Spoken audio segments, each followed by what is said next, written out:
Chapter 1402. Qin Feiyang could see Yan Wei's worry and laughed. Don't worry, he is already my prisoner. Even if he knows that you are my man, he will not be able to tell the imperial tutor. Prisoner? Yan Wei was slightly startled, then heaved a sigh of relief. Qin Feiyang's men? The burly man was also stunned, and then shouted at Yan Wei, You are actually a spy that Qin Feiyang placed by Sir's side. You really deserve to die. Yan Wei laughed disdainfully, looked at Qin Feiyang and asked, Where did you catch him? Qin Feiyang said, Marquis Xiao's house. I never thought that the imperial tutor would really make a move on the Marquis of Xiao. Yan Wei frowned. What do you mean? Qin Feiyang was suspicious. When the young prince inherited the throne, the Marquis of Xiao continuously raised objections. This made the imperial tutor very dissatisfied, and he even personally told me that he wanted to deal with the Marquis of Xiao. I originally thought that he would leave this matter to me, but I didn't expect that this person would go. This person is called Guillaume, and he is also one of the imperial tutor's most trusted aides. Yan Wei explained. After hearing this, the corner of Qin Feiyang's mouth lifted slightly. He did not expect that when he came to find the Marquis of Xiao, he would actually capture one of the imperial tutor's trusted aides. This was truly an unexpected surprise. It was no wonder that this person's bones were so hard, and he would rather die than submit. Qin Feiyang waved his hand at Yan Wei and said, All right, you can go back to work. All right. Yan Wei nodded, looked at Guillaume, and then looked at Qin Feiyang worriedly and said, This person, we must not let him return to the imperial tutor's side alive. You don't have to worry at all. Qin Feiyang laughed, and with that he turned off the image crystal, and then appeared in the castle with Guillaume in hand.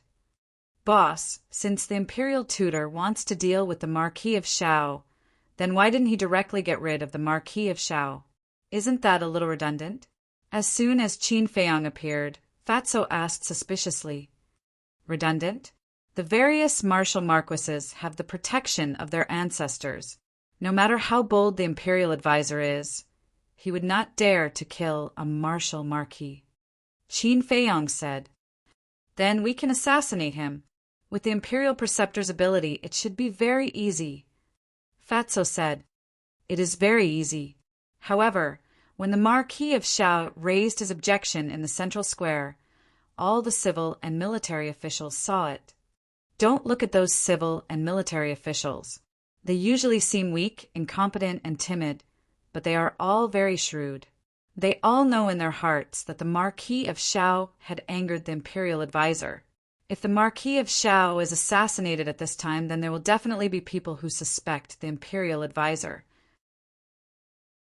At this critical juncture, the imperial preceptor does not dare to take this risk. Qin Feiyang sneered. I see. Fatso was suddenly enlightened. He looked at Guillaume and asked, Then how should we deal with this person? He's still useful. Keep an eye on him. Don't let him find a chance to commit suicide. Qin Feiyang instructed before changing back to his previous appearance. Concealing his cultivation, he appeared in the corridor of the Marquis's mansion. He looked around and walked towards the end of the corridor. Not long after, a garden entered his line of sight. In the garden, there was a 17 or 18-year-old woman. She wore a light green dress and had long black hair that draped over her shoulders. She had an exquisite figure and looked youthful and beautiful. The woman was squatting in a field of flowers, fiddling with a few wild flowers. At the side, there were two maids accompanying him. Qin Feiyang looked at the woman and entered the garden. Who are you? Seeing Qin Feiyang, the two maids immediately became vigilant. The green-clothed woman also raised her head to look at Qin Feiyang, her bright eyes carrying a trace of suspicion and curiosity. Qin Feiyang walked to the front of the three of them, looked at the green-clothed woman, cupped his hands, and smiled. I am Nieshan. I have something to discuss with the Marquis of Xiao. I hope Miss can guide me. To see father? The green-clothed woman was taken aback. She stood up and looked at Qin Feiyang. She asked suspiciously, "Is there no one to lead the way for you?" "So it's the daughter of the Marquis of Shao." Qin Feiyang muttered and laughed. Just now there was a guard leading the way, but halfway there he seemed to have something to do and left. He pointed me in the direction and told me to look for him. But this Marquis's mansion is too big, I really don't know where to find the Marquis of Shao. They actually dare to neglect father's guests. These guards are getting more and more presumptuous. Hearing this, the green-clothed woman's delicate face was filled with anger. She then looked at Qin Feiyang and laughed. "It just so happens that I'm going to pay my respects to father. Why don't you come with me?" "That's exactly what I want." Qin Feiyang was overjoyed and laughed. "Please." The green-clothed woman extended her hand. "Miss, please go first," Qin Feiyang said. The green-clothed woman smiled and turned around to walk towards a lake in the distance. The two maids glanced at Qin Feiyang and hurriedly followed. Qin Feiyang raised his eyebrows and looked behind him unhurriedly. Looking at the backs of the two maids, his eyes flashed with an inexplicable light. Previously, when the two maids looked at him, he sensed a flash of killing intent, which disappeared in an instant. Although this killing intent was not obvious and disappeared very quickly, but with his keen perception he was completely sure that this killing intent had indeed appeared. However, because the time was too short, he did not clearly distinguish which maid this killing intent came from. This Marquis's mansion is really interesting. Qin Feiyang looked away from the two maids and scanned the surroundings. A playful look gradually crept up on his face. Not long after, Qin Feiyang followed the green-clothed woman to the lake. The lake was about half a mile long. The clear lake water was rippling in the wind. It was very quiet here. The surrounding vegetation was lush and full of vitality. On the east side of the lake, a courtyard quietly sat by the lake. At this moment, outside the courtyard, a middle-aged man in a purple robe was sitting alone at a stone table. He was drinking tea while looking at the surface of the lake. He looked like he had a lot on his mind. That's right. This person was Marquis Shao. "Father is over there," the green-clothed woman said to Qin Feiyang and trotted towards the middle-aged man. At the same time she exclaimed, "Father!" The green-clothed woman's voice awakened Marquis Shao. He raised his head to look at the green-clothed woman. His weather-beaten face suddenly revealed a trace of doting. However, when he looked at Qin Feiyang, there was a trace of suspicion in his eyes. Soon, the four of them walked in front of Marquis Shao. "Greetings, Marquis." The two maids bowed. "Greetings, Marquis Shao." Qin Feiyang also cupped his hands and bowed. "Yes." Marquis Shao nodded, looked at Qin Feiyang and asked, "Are you the person that the guard mentioned before?" "Yes." Qin Feiyang nodded. Marquis Shao asked, "Why are you looking for this Marquis?" "This?" Qin Feiyang glanced at the green-clothed woman and the two maids. As a Marquis, how could he not understand what Qin Feiyang meant? He said indifferently, "There are no outsiders here. If you have something to say, just say it." "That's not necessarily true," Qin Feiyang said meaningfully. Marquis Shao raised his eyebrows and pointed to the green-clothed woman. "She is this Marquis's daughter. You still don't believe me?" Qin Feiyang said, "Marquis's daughter. Naturally, there's no problem." "What do you mean? According to what you said, there's a problem with my two maids." "Don't be too presumptuous. They grew up with me. Although they are my maids on the surface, we are actually like sisters," the green-clothed woman said angrily. Don't be rude." Marquis Shao berated, looked at Qin Feiyang and said, "If you have something to say, then say it quickly. Otherwise this Marquis will give the order to leave." Marquis is in danger right now, but he doesn't know about it at all. How sad." Qin Feiyang sighed. Impudent. Marquis Shao suddenly stood up, and a terrifying emperor's might pressed towards Qin Feiyang. Qin Feiyang's eyes flashed. he suddenly turned around and rushed towards the two maids. "What are you doing?" The two maids immediately retreated in fear. The green-clothed woman's expression also changed, and she shouted, "Father! Quickly stop him!" Marquis Xiao was furious and slapped towards Qin Feiyang's back. But Qin Feiyang ignored him, stared at the two maids, and muttered, "Let's see how long you can hide." Boom! The aura of a 5-star war emperor suddenly erupted. What? So strong? Marquis Xiao was shocked and immediately used his full strength, the battle qi in his palm surging out. At the same time, Qin Feiyang had already arrived in front of the two maids, raised his hands, and grabbed towards the two maids' heads. His 10 fingers were bent like 2 eagle claws. Red sword qi lingered around, emitting a terrifying sharpness. The two maids' faces turned pale, but they did not retaliate. Qin Feiyang looked at them and laughed sinisterly. "If you continue to endure, you will only die." Before he could finish, one of the maid's eyes flashed with a hint of struggle, and then a terrifying emperor's might rushed out from her body. It was the 9-star war emperor. How is this possible? The other maid, the green-clothed woman, looked at the maid in shock.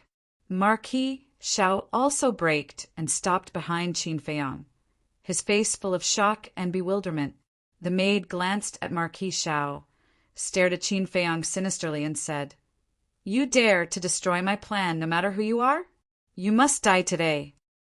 Finished. She raised her arm like lightning and slapped Qin Feiyang's chest with her palm. "With just you?" Qin Feiyang laughed disdainfully and retreated a step. At the same time, with a thought, Thunder Leopard and the other two beasts appeared in front of him out of thin air. What's going on? Facing this sudden turn of events, Thunder Leopard and the other two beasts were stunned. It's them. Could this person be at the same time? Seeing Thunder Leopard and the other two beasts appear, Marquis Xiao and the maid's expressions changed. They immediately looked at Qin Feiyang, and a terrifying name appeared in their minds at the same time. "Qin Feiyang!" Qin Feiyang shouted. "Stop talking nonsense! Quickly cripple her!" "Cripple who?" Thunder Leopard and the other two beasts turned to look at Qin Feiyang with dumbfounded expressions. They couldn't hear anything from the inside of the ancient pagoda, so even now, they still hadn't figured out what was going on. Her. Qin Feiyang pointed at the maid. Thunder Leopard and the other two beasts looked at the maid, their eyes suddenly bursting with an astonishing, ferocious light. Although he didn't know what was going on, the person that Qin Feiyang wanted to kill was definitely an enemy. Seeing this, the maid turned around and fled. Huh. Thunder Leopard grinned, turned into the power of thunder, and instantly caught up to the maid, slapping her back with his claws. Ah! The maid let out a blood-curdling scream and fell into the lake below, splashing up huge waves. Thunder Leopard stood in the air, looked at the lake with contempt, and said, "Second brother, third brother, I'll leave the rest to you guys." "Let's end this quickly," Qin Feiyang added. "Don't worry, we don't need 5 breaths of time to end the battle. After all, we are from the Sea of Samsara. Fighting in the water is our forte." Chapter 1403. Boom! Crash! At the bottom of the lake, a series of earth-shattering sounds rang out. On the surface of the lake, waves covered the sky. The entire house of Marquis was trembling violently. Cracks spread out in all directions with the lake as the center. "Qin Feiyang, tell your 2 subordinates to hurry up, or else the house of Marquis will be destroyed." Seeing this scene, Marquis Xiao was burning with anxiety. But before he could finish his sentence, the battle fluctuation subsided. Dong! The seal and leopard brought a bloody woman out of the lake and landed in front of Qin Feiyang. "I said it won't take 5 breaths, so it won't take 5 breaths. Done!" Seahorse said with a triumphant smile. "Very good." Qin Feiyang nodded.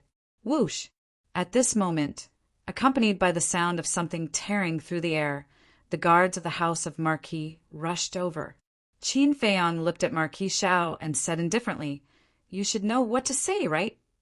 Marquis Xiao took a deep look at Qin Feiyang and nodded. "I know." Qin Feiyang waved his hand and disappeared without a trace with the three beasts and the woman. Not long after, the guards of the house of Marquis rushed over. When they saw the lake that was filled with cracks, their expressions changed drastically. A guard captain asked, "Marquis, what's going on?" Marquis Xiao laughed. "Just now, this Marquis was teaching Kai how to cultivate and accidentally made some noise. Everyone, don't panic." Teaching the young miss to cultivate? The group of guards were stunned.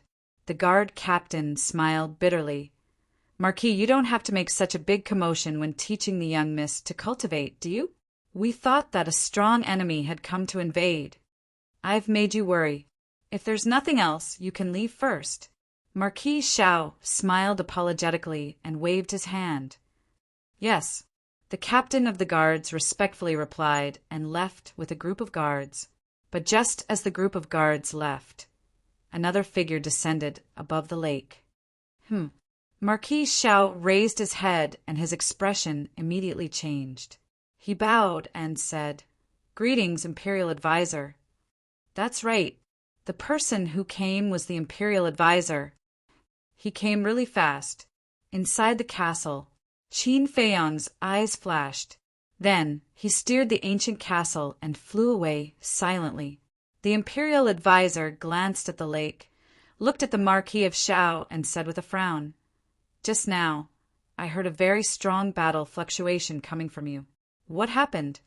Marquis Xiao said, "Thank you for your concern, Lord State Preceptor.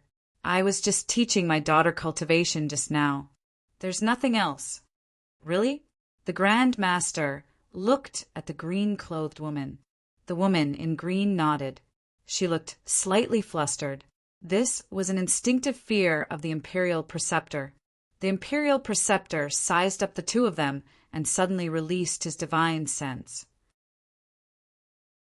It surged out in all directions and instantly enveloped the entire Marquis residence. Soon, his face suddenly darkened.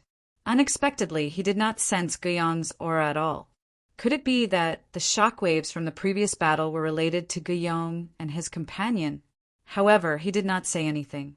He coldly glanced at the Marquis of Xiaowu, then opened the teleportation gate and left. Only when the teleportation gate dissipated did Marquis Xiao let out a sigh of relief. The woman in green asked, "Father, isn't this Imperial Preceptor too concerned about us?" Marquis Xiao said in a deep voice, "It's not as simple as you think." "What do you mean?" The green-clothed woman was suspicious. That maid's identity had just been exposed by Qin Feiyang, and the Imperial Preceptor had already arrived at our Marquis residence. "What does this mean?" "It means that the Imperial Preceptor has been paying attention to the movements of our Marquis residence. I guess that maid is most likely a spy that the Imperial Preceptor planted by your side." Marquis Xiao said, "What? Why would he do that?" The green-clothed woman's expression changed. The remaining maidservant was also shocked. "Why else? It must be because I repeatedly raised objections to Emperor Hong in the central square and angered him." Marquis Xiao coldly snorted. "This old thing is too much." The green-clothed woman's face was filled with anger, and her bright eyes were filled with disgust. "His Majesty Hao Tian is young and ignorant, and is unable to handle state affairs. As for Emperor Hong, he lives in seclusion and has no intention of managing these things. Right now, the person controlling the power behind the scenes is the Imperial Preceptor.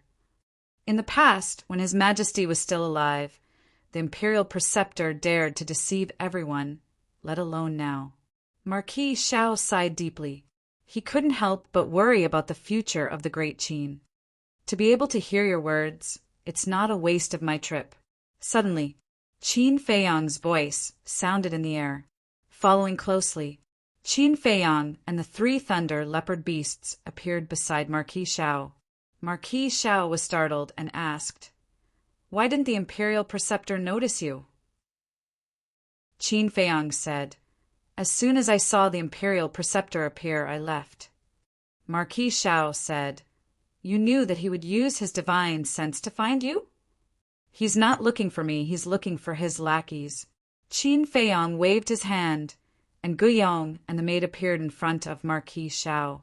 Both of them had their qi seas crippled and were dripping with blood. Marquis Xiao sized up Guiyong and asked in surprise, "Who is he?"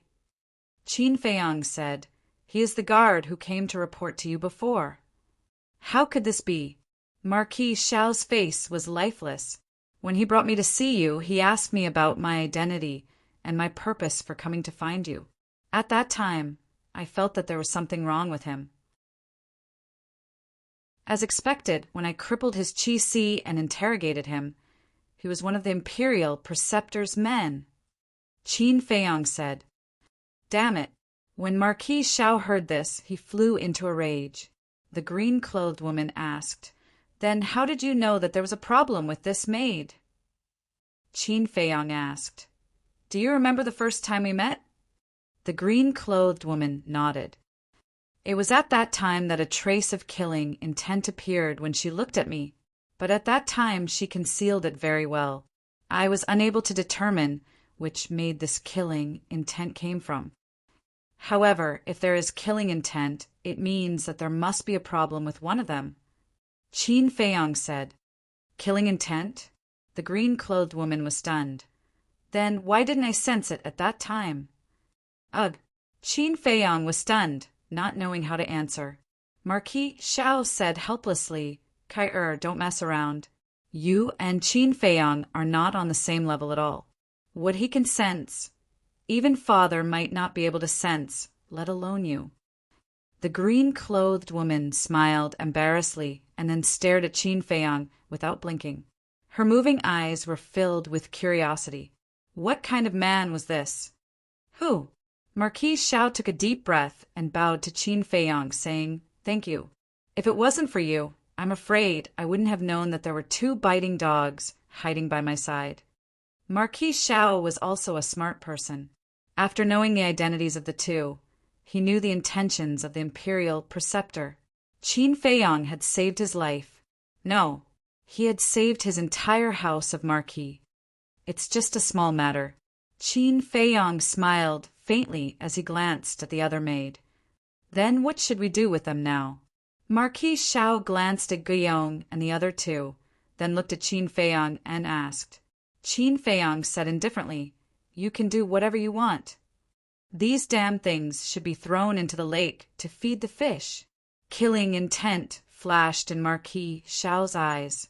He reached out with both hands and directly twisted Guiyong and the other two's necks. Then, like throwing trash, he threw them into the lake. Qin Feiyang glanced at the lake, then looked at the other maid and said, "She can't be left alive either." The maid's expression changed. She hurriedly ran behind the green-clothed woman and looked at Qin Feiyang in fear. "Don't be afraid. I will protect you." The green-clothed woman comforted her and glared at Qin Feiyang. "Why?" Marquis Xiao was also puzzled. "The Imperial Preceptor has already set his eyes on you. The Imperial Preceptor must have already discovered the deaths of Guiyong and the other two. So, he will definitely think of a way to investigate this matter." Qin Feiyang said.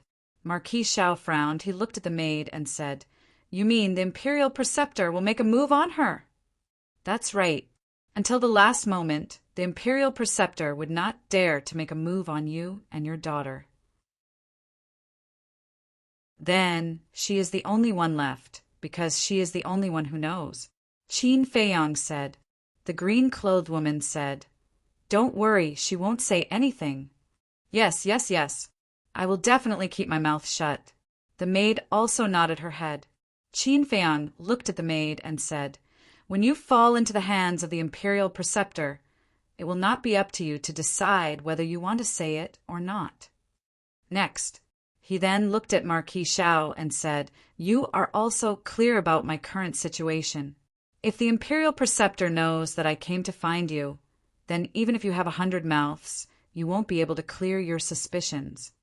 Marquis Xiao's heart sank. What Qin Feiyang said was not without reason.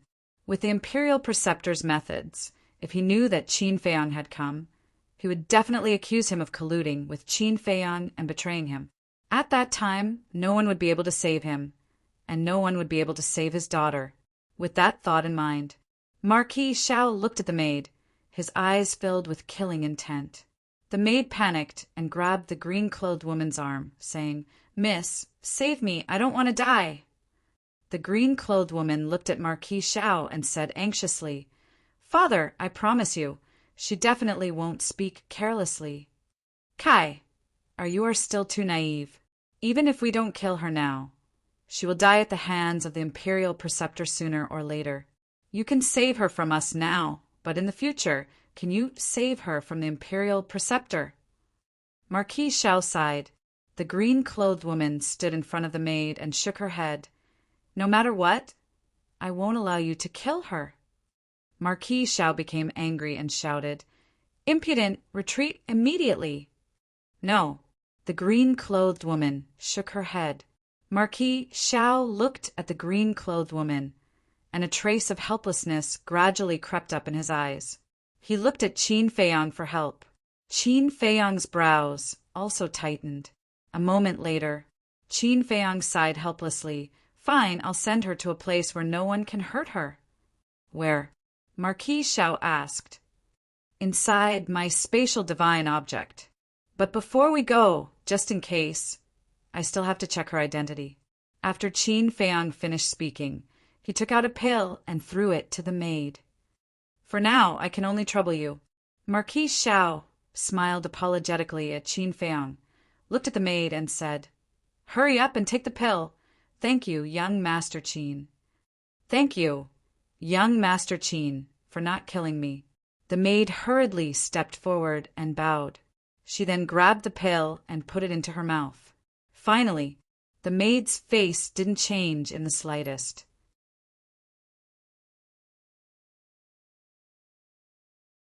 Chapter 1404. Buzz. Just as Qin Feiyang was about to send the maid to the ancient pagoda, Marquis Xiao suddenly extended his hand and said, "Wait." "What is it?" Qin Feiyang looked at him suspiciously. Marquis Xiao pondered for a moment, then raised his head to look at Qin Feiyang, cupped his hands, and said, "I have a presumptuous request."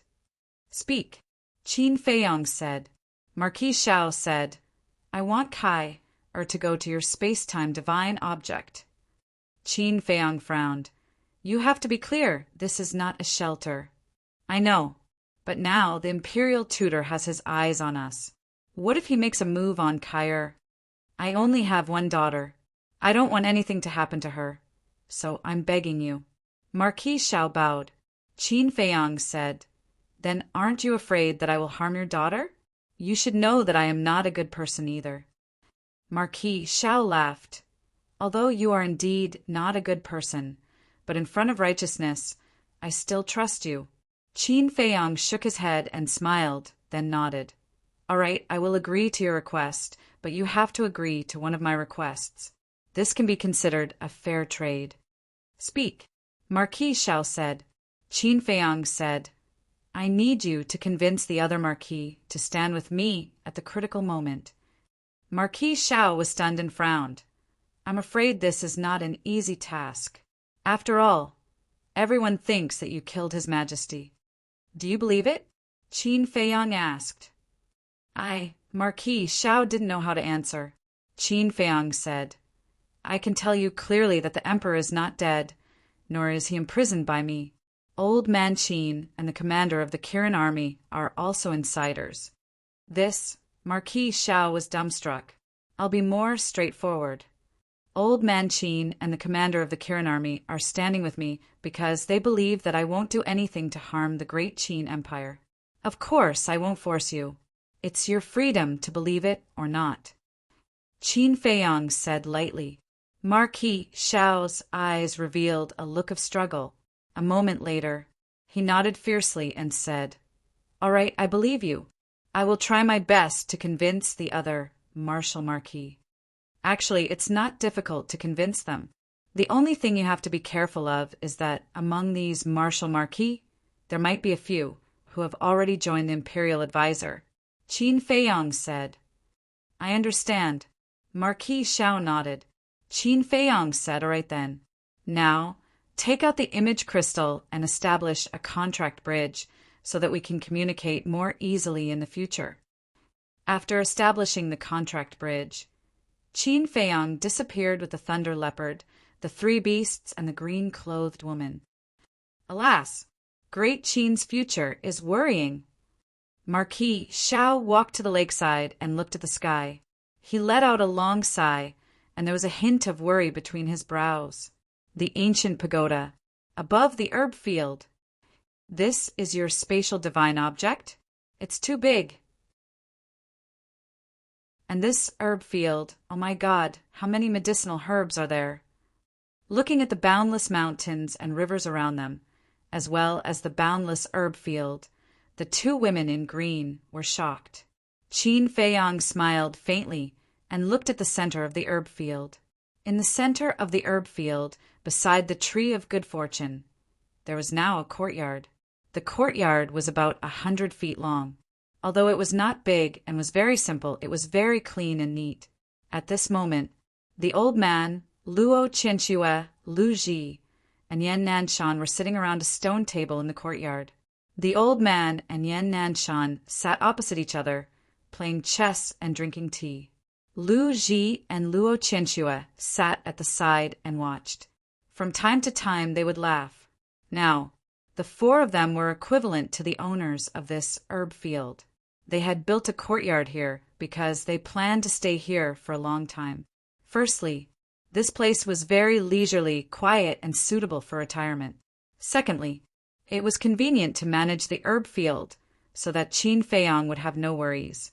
Although their cultivation was not high, the people and beasts in the ancient pagoda knew about their relationship with Qin Feiyang, so they were very respectful. Moreover, whether it was Yan Wei's clansmen or Wang Yangfeng's clansmen, they had to get their permission in advance to pick medicinal herbs. Even the unruly 9-star emperor beasts like the thunder leopard, the seahorse, and the seal were quite polite to the four of them. Whoosh! Qin Feiyang stepped out and landed beside the four of them. He smiled and said, "You're living a good life. I can't help but envy you." Every time he saw the old man and the other three, he would feel a sense of closeness and belonging in his heart. "You're here." The four of them put down what they were doing and raised their heads to look at Qin Feiyang. Their faces were full of doting. As for Qin Feiyang, they also treated him like their own child. Qin Feiyang nodded. "Who are they?" Looking at the green-clothed woman and the maid who followed them, the four of them couldn't help but ask curiously. Qin Feiyang said, "She is the daughter of the Marquis of Xiao, and the other is her maid." Yan Nanshan asked suspiciously, "What is the daughter of the Marquis of Xiao doing here?" "Taking refuge. The Marquis of Xiao has already been targeted by the imperial tutor, so she came to the ancient pagoda to hide." Qin Feiyang laughed. "So it's like that." The four of them suddenly realized. The green-clothed woman walked in front of the four of them and bowed obediently. "Junior Xiao Kaier greets the four seniors." The old man smiled and said, "Girl, since you're here, you're family. Don't be too reserved." "All right." Seeing that the four of them were so amiable, Xiao Kaier immediately let go and ran behind the old man with a smile, massaging his back and shoulders. The old man stared blankly for a moment before looking at Qin Feiyang with a face full of enjoyment. He chuckled and said, "This old man likes this little girl. Let her stay here and chat with us." Yan Nanshan, Luo Qianxue, and Lu Ji all nodded in agreement. "As long as you're happy," Qin Feiyang said. "It's so lively." Suddenly, a burst of laughter sounded out. Old Man Qin, Wang Yangfeng, and the others flew through the air and landed in the courtyard. "Greetings, Old Man Qin." The four of them immediately stood up and bowed. Old Man Qin hurriedly waved his hands. "No, no, no, you are all Qin Feiyang's elders. This old man really can't accept it." "Keep pretending," keep pretending. Lei Bao and the other two beasts looked at him with disdain. What this old man said is the truth. Why don't you believe me? Furthermore, this old man is living under someone else's roof, so I can't pretend even if I want to. Old man Qin glanced at Qin Feiyang, shook his head and sighed, feeling a sense of loneliness like a tiger being bullied by a dog.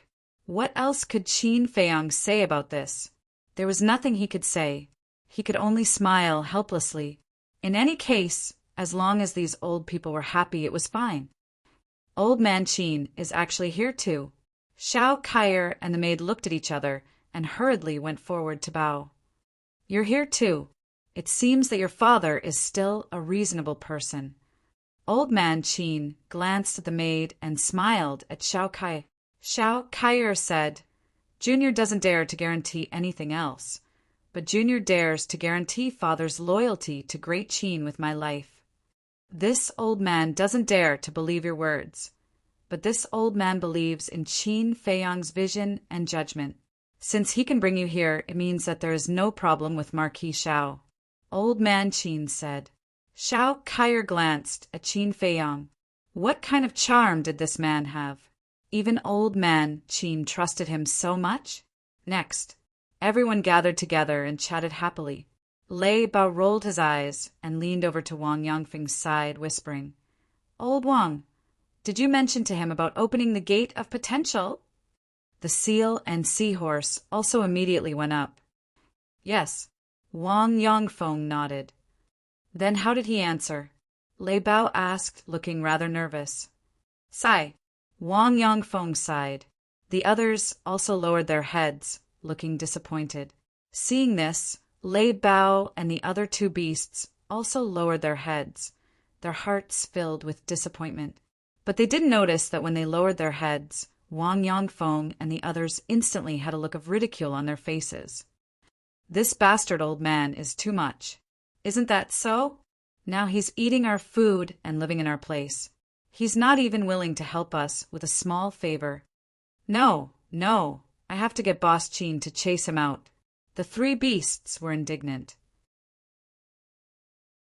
Just as they were about to rush towards old man Qin in anger, Wang Yangfeng's expression changed slightly, and he hurriedly sent a sound transmission.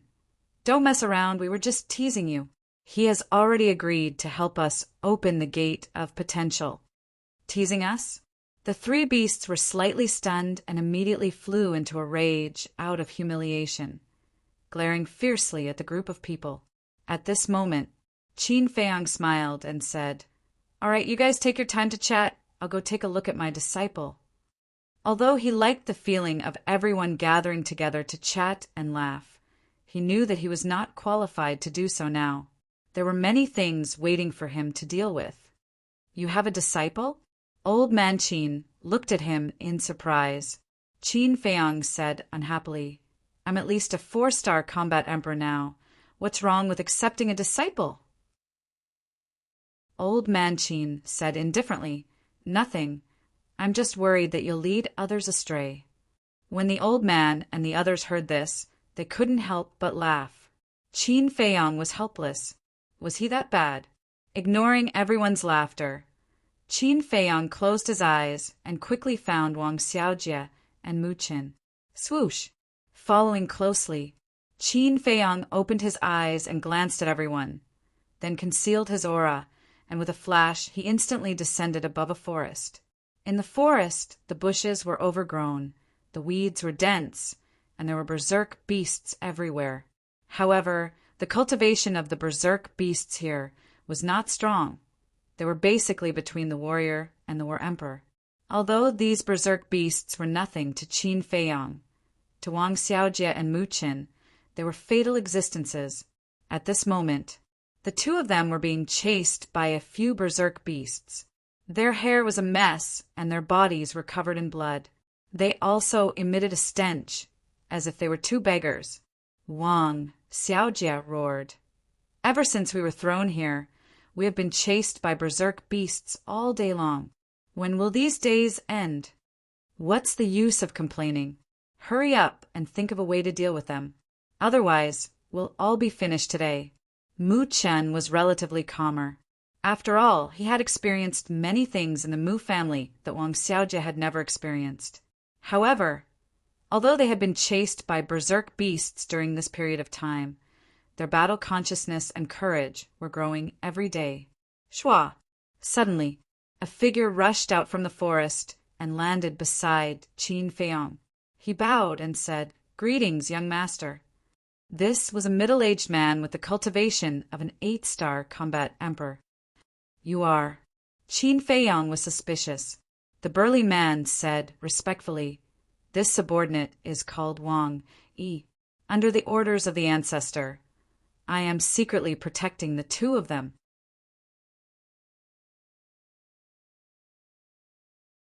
Chapter 1405. Qin Feiyong nodded in realization and asked, "Then how have they been doing during this period of time?" Wang Yi looked down at the two and nodded with a smile. "They are all right, but Qin Chen's performance is better." Qin Chen was Mu Chen. It was the name Qin Feiyong gave him. "Tell me about it." Qin Feiyong was curious. Regardless of whether it is Qin Chen's temperament or the way he handles things, they are all a level higher than Wang Xiaojie's. In addition, his cultivation is stronger than Wang Xiaojie's to begin with. Therefore, during this period of time, he has been taking care of Wang Xiaojie. Wang Yi smiled. Qin Feiyong nodded. Qin Chen's experience was similar to his. He was poisoned by Mu Qing and became a cripple. After experiencing despair and pain, he finally broke out of his cocoon and became a butterfly. So, in terms of temperament, Wang Xiaojie was definitely inferior. Wang Yi smiled again. Of course, Wang Xiaojie's situation is understandable. After all, he is still a young man and has just stepped onto the path of cultivation. It is difficult for him to accept so many things in such a short time. That's why I asked him to come with Qin Chen to temper himself. There is a good saying, a jade cannot be made into a treasure if it is not polished. Wang Xiaojie's talent is better than Qin Chen's, but if he is not polished, his future achievements may not be as good as Qin Chen's. Qin Feiyong said. Wang Yi clasped his hands. "Young master, you are too kind. It is Wang Xiaojie's fortune to have you as his master." Qin Feiyong shook his head with a smile and said, "Continue watching them. But remember, don't help them until the last moment of your life." "Yes." Wang Yi bowed and said, "Then how long are they going to train?" "Sharpness. I want to see sharpness in them that others of the same age do not before it is over." Qin Feiyong said and returned to the castle. Everyone was cultivating. Only Dan Wankai and Fatso were organizing the treasures from the Zhuge family. Qin Feiyong stepped forward, looked at Dan Wankai, and asked with a smile, "How many medicinal ingredients for the Great Creation Pill do we have now?" "A lot." Dan Wankai replied as he sorted out the items. "Can you make it clearer?" Qin Feiyong rolled his eyes. He also knew that there were many. This was because the Mu family's herbal field alone had a lot of herbs. But how many are there? One had to know. During this period of time, they had not only plundered the Mu family's medicinal fields, they had also plundered the medicinal fields cultivated by the imperial preceptor's descendants in the Sea of Reincarnation.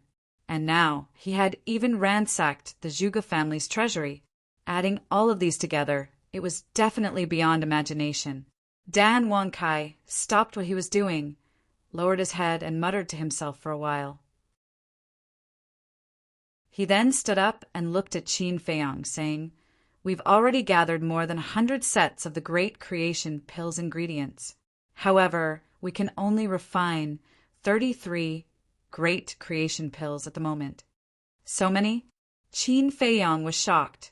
This was truly beyond his imagination. "Wait a minute. We've already gathered more than 100 sets of ingredients. Why can we only refine 33 pills?"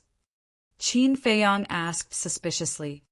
"Because we only have 33 fruits of creation," Dan Wankai said.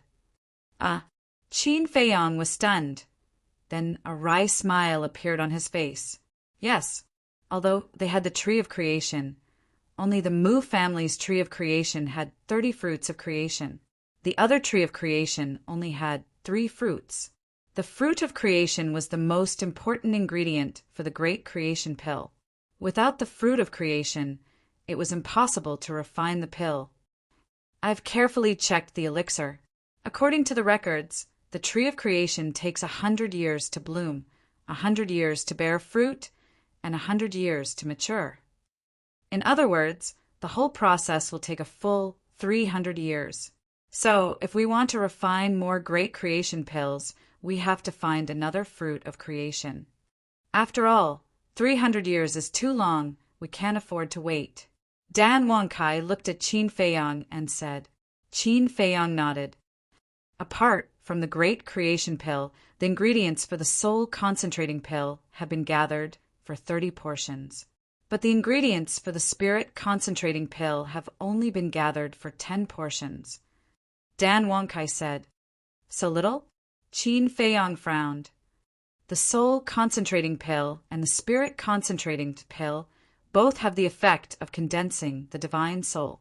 But the difference is that the soul concentrating pill is taken when breaking through to the pseudo-God realm, which is the early stage of condensing the divine soul.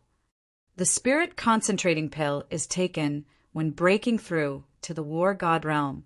So, in terms of grade, these 2 elixirs are a little higher than the great creation pill. So the ingredients are also rarer than the great creation pill. Dan Wangkai explained. What about the 5 elements universe pill? Qin Feiyang asked. Hearing the 5 elements universe pill, Dan Wangkai suddenly smiled bitterly. Although the 5 elements universe pill is of the same level as the great creation pill, the ingredients are rarer than the spirit concentrating pill and the soul concentrating pill. Because the essence of water, the essence of fire, the essence of wood, the essence of earth, and the essence of earth are all natural treasures that can only be found by chance. Dan Wangkai sighed. Qin Feiyang also smiled helplessly and said, in fact, the 5 elements universe pill is not that important. Anyway, we have opened the door of potential, and the ancient castle is a cultivation artifact. We don't care about the benefits that the 5 elements universe pill brings. That's true. The most important thing is the great creation pill, the soul concentrating pill, and the spirit concentrating pill. Especially the great creation pill. The door of everyone's potential must be opened. Dan Wangkai said. Qin Feiyang nodded and said, after finishing the things at hand, go to the herb field and collect the ingredients for 21 portions of the great creation pill and the soul concentrating pill. You need so much at once. What do you want to do? Dan Wangkai was surprised and puzzled. Lei Bao and Wang Yangfeng have already stepped into the peak of the 9-star combat emperor realm.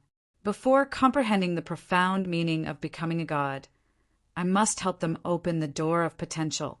As for the soul concentrating pill, although they don't need it at the moment, I'll give it to them in advance. When they break through to the semi-god realm, they don't have to bother us anymore and can take it directly. Qin Feiyang said with a smile. Fatso, who had been burying his head in organizing the treasures, immediately looked up at Qin Feiyang and said with dissatisfaction, Boss, you're too generous. Dan Wangkai also frowned. I know what you're thinking. Right now, we can only refine 33 great creation pills and 30 spirit concentrating pills. Now we have to give out 21 pills. What will you do when you need them in the future? Is that so? Qin Feiyang asked with a smile. The 2 did not deny it. Qin Feiyang shook his head and laughed. Although Lei Bao, Old Wang, and the others only decided to follow me later on, regardless of whether it might be you all or them, I treat you all equally. Now that they need it, I must give it to them first.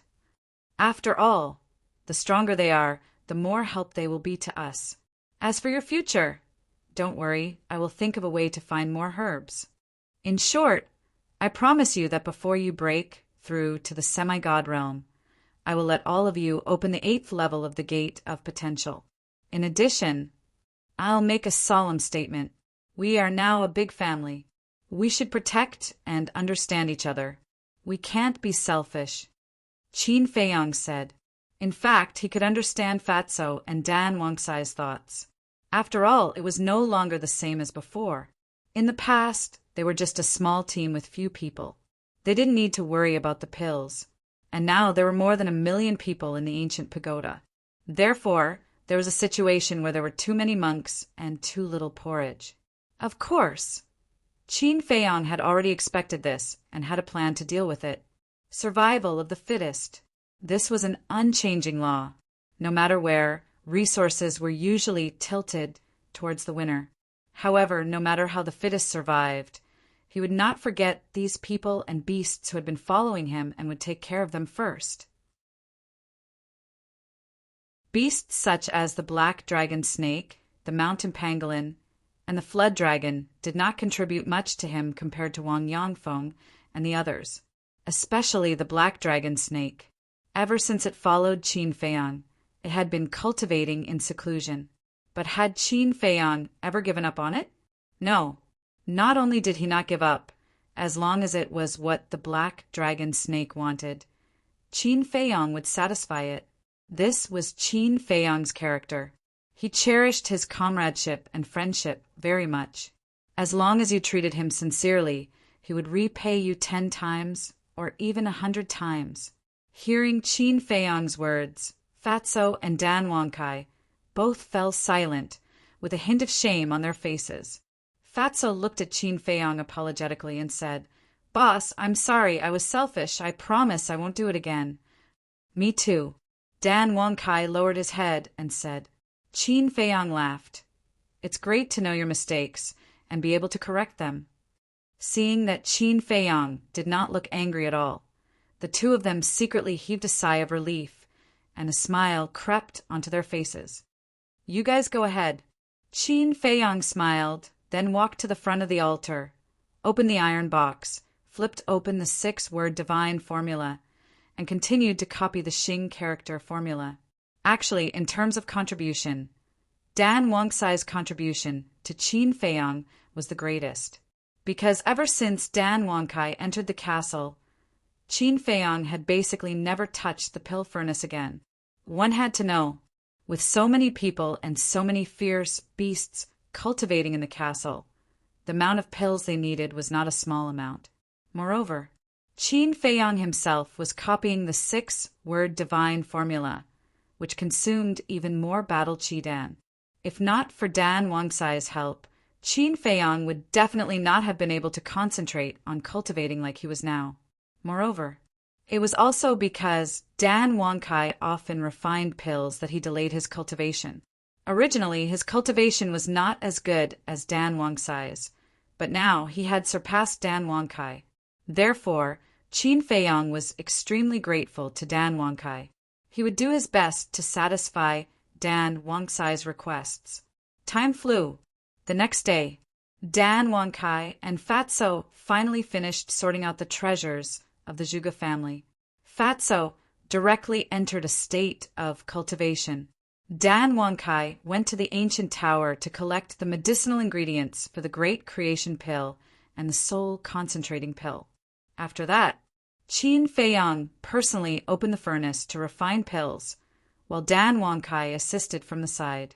After all, Dan Wongsai's talent in alchemy was ultimately not as good as Qin Feiyang's. Whether it was the Great Creation Pill or the Soul Concentrating Pill, they were the same as the 9-turn Dragon Blood Pill and the Small Creation Pill. The more pill patterns there were, the higher the success rate. Therefore, Qin Feiyang had to personally refine them. However, even if Qin Feiyang personally refined them, he also wasted a portion of the Great Creation Pill and the Soul Concentrating Pill's medicinal ingredients, because these 2 pills were too difficult to refine. Whether it was the heat or the technique, they all had to be done perfectly. After the refinement, Qin Feiyang was sweating profusely, to the point that water could be wrung out of his clothes. It was also because of the waste of a set of medicinal ingredients that there were only 11 complete sets of medicinal ingredients left for the Great Creation Pill and 8 complete sets of medicinal ingredients for the soul concentrating pill. However, Dan Wangkai looked at Qin Feiyang with a face full of admiration. For such a difficult pill to refine, only 1 set of medicinal ingredients was wasted. His attainments in alchemy were truly astonishing. If it were him, he might not even be able to successfully refine a pill with 5 sets of medicinal ingredients.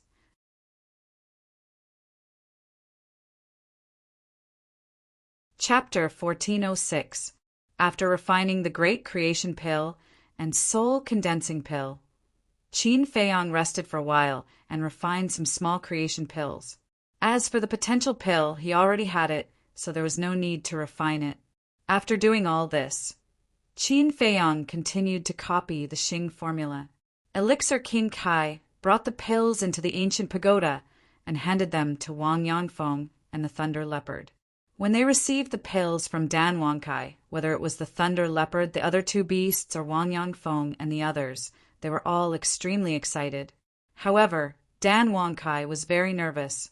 He was worried that everyone would fail when opening the 7th and 8th level of the Door of Potential, because once they failed, it meant that they would have to waste another set of medicinal herbs. One had to know.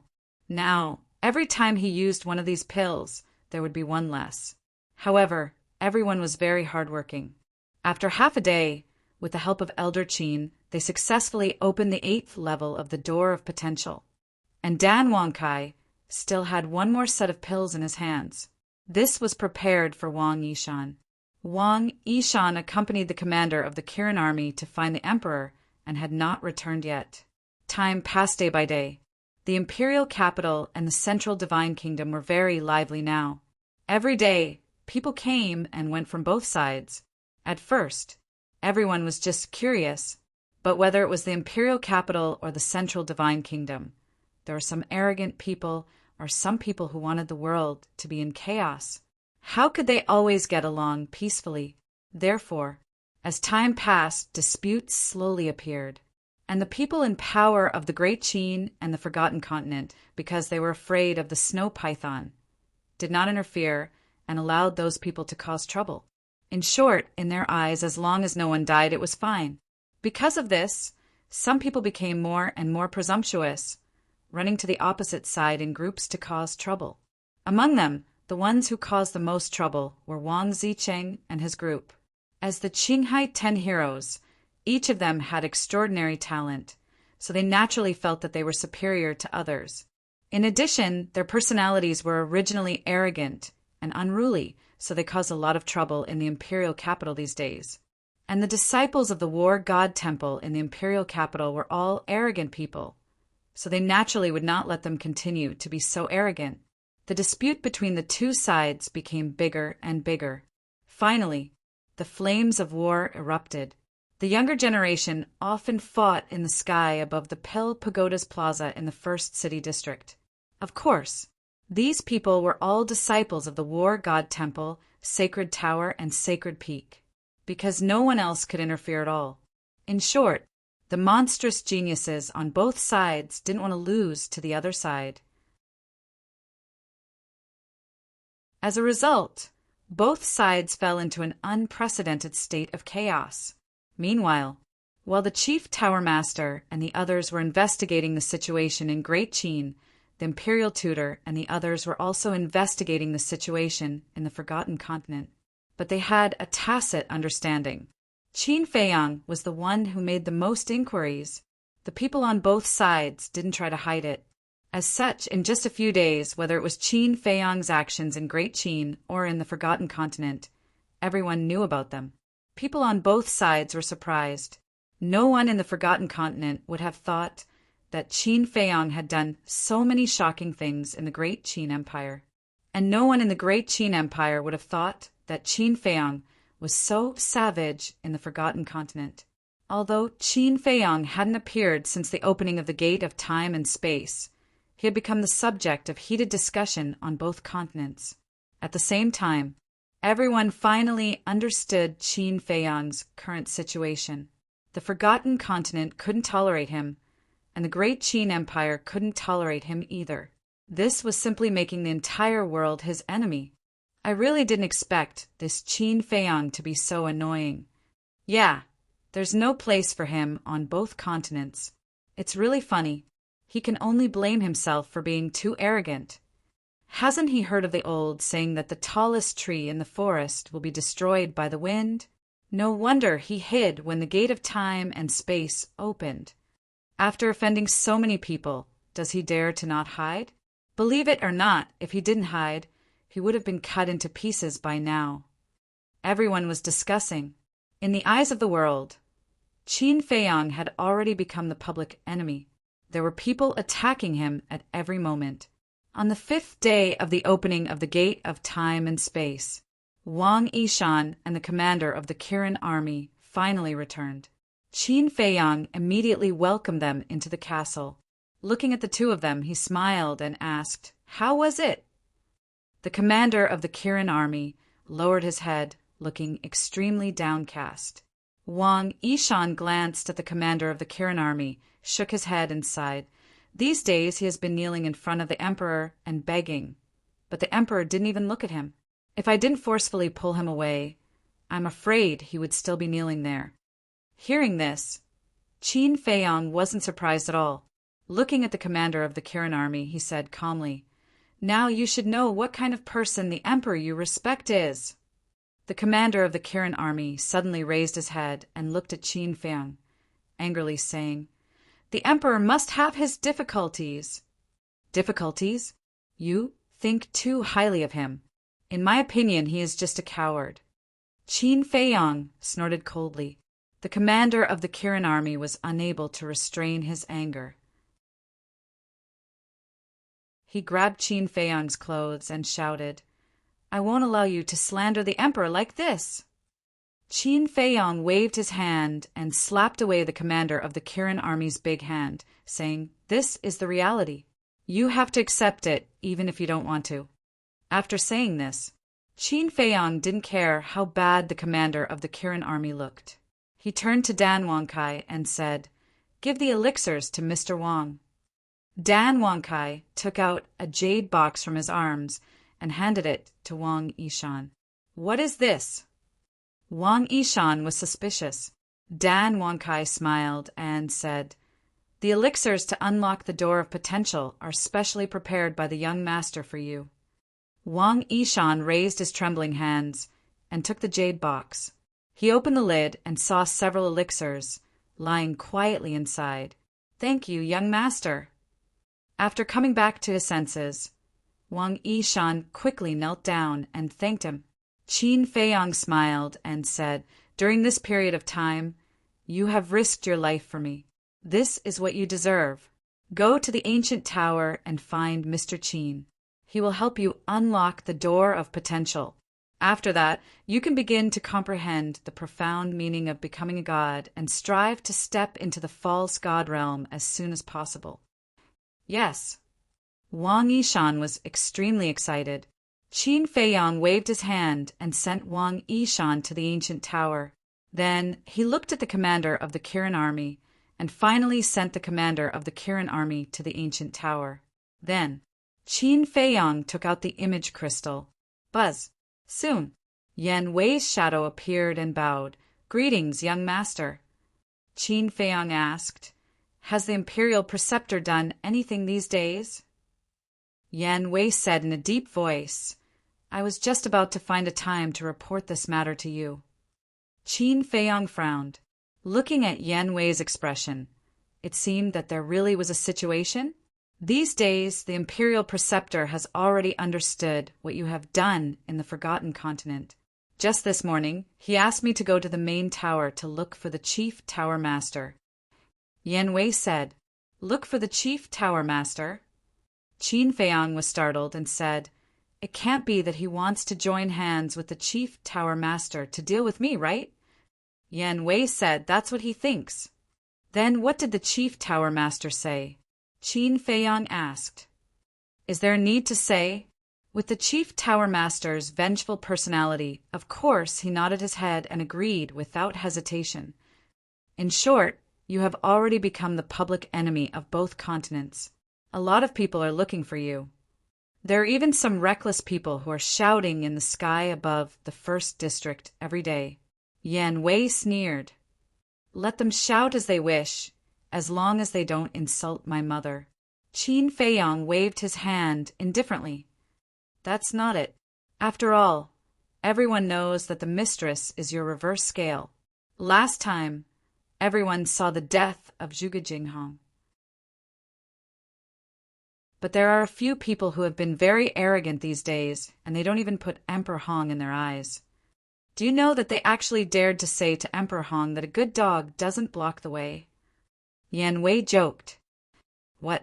There are still such daring people. Who are they? Qin Feiyong was surprised. Old acquaintances, Wang Zicheng and the others. Yan Wei said. Qin Feiyong was stunned, shook his head helplessly and said, So it's them. Then it's not strange at all. Right, there's one more thing. Yan Wei suddenly said. What is it? Qin Feiyong was suspicious. Yan Wei said. The imperial tutor is working to persuade the various martial marquis, and there are already 5 martial marquis who have agreed to follow the imperial tutor's lead. 2 of them are even your acquaintances, Qianwu Marquis and Enwu Marquis. This old bastard, he's really fast. Qin Feiyong frowned, his gaze suddenly turned cold, and said, Other than Qianwu Marquis and Enwu Marquis, who are the other 3 martial marquis? Yan Wei said, Mo Wu Marquis, Qi Wu Marquis, Ge Wu Marquis. These scum, I won't let any of them go. Qin Feiyong's eyes flashed with killing intent. In addition, there's one more thing. In the morning court in 5 days, the imperial tutor will officially let Zhuge Mingyang inherit the title of Zhuge Wu Marquis. Yan Wei said, Him, worthy. Qin Feiyong raised his eyebrows. Yan Wei said, Regardless of whether he is worthy or not, Emperor Hong has already agreed. Furthermore, Zhuge Mingyang is the only son of Zhuge Wu Marquis, so he will definitely be the one to inherit the title of Martial Marquis. Qin Feiyong lowered his head and muttered to himself for a while, then asked, The morning court in 5 days, right? Yes. Yan Wei nodded. I understand. Continue to pay attention to the imperial tutor's movements. If there's any news, inform me immediately. After Qin Feiyong finished speaking, he turned off the image crystal and sent a message to the Marquis of Shao. Soon, the image of the Marquis of Shao appeared. Qin Feiyong asked, I asked you to persuade the various martial marquis. How is it going? It's not going very well. Marquis Shao shook his head. What do you mean? Qin Feiyong frowned. In the past few days, I've asked all the martial marquis who have a good relationship with me, but none of them answered me directly. Sometimes I wonder if I should tell them the truth. For example, His Majesty is not dead, but I'm worried that they'll secretly inform the imperial tutor. After all, these martial marquis are all old foxes. No one knows what they're thinking. The Marquis of Shao said, It seems that this matter is more complicated than I thought. Right now, there are already 5 martial marquis who have chosen to follow the imperial tutor. If we don't hurry up, I'm afraid that we will end up with nothing. Qin Feiyong frowned. What? Which 5 martial marquis? The Marquis of Shao said in shock and anger. Qin Feiyong said, And Wu Ho, Qian Wu Ho, Ge Wu Ho, Mo Wu Ho, Qi Wu Ho. How can they do this? Even if the imperial tutor is in power now as a martial marquis, you shouldn't go and seek refuge with him. The marquis's position should be neutral, standing on the side of justice. The Marquis of Shao flew into a rage. He was extremely disappointed with the 5 martial marquis. Neutral? Qin Feiyong sneered and said, Right now the fist is in charge. Whoever's fist is harder, everyone will fall for him. The Marquis of Shao calmed down, pondered for a moment, and said, Then why don't we think of a way? We don't have to convince them to stand with us, but at least they don't dare to rely on the imperial tutor. I have the same plan. Let me think about it carefully. You stay put for now. Qin Feiyong instructed. All right, Also, I've been feeling that someone is secretly monitoring me recently. I think it should be the imperial tutor's men. The Marquis of Shao said, "At the moment, he doesn't dare to make a move on you. But you have to be careful. Don't let him catch you," Qin Feiyang warned. Yes, the Marquis of Shao nodded. After the conversation ended, Qin Feiyang put away the image crystal, lowered his head, and muttered to himself. Time passed breath by breath. Since persuasion won't work, then we can only use bloody methods to intimidate them. After a long while.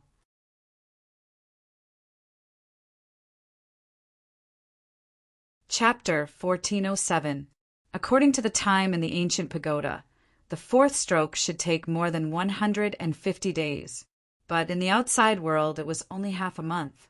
At that time, Qin Feiyang's cultivation could step into the 5-star combat emperor realm. He was one step closer to the war god realm. Thinking back to the time when he was in Iron Ox Town, not to mention combat emperor and war god, he didn't even dare to think about becoming a war saint. He also never thought that he could reach this step today. Time flew by. On the 8th day of the spatial doors opening, swish! On this day, Lu Xingqian, accompanied by Mu Zhangyan, entered the sky above the first district. Whoosh!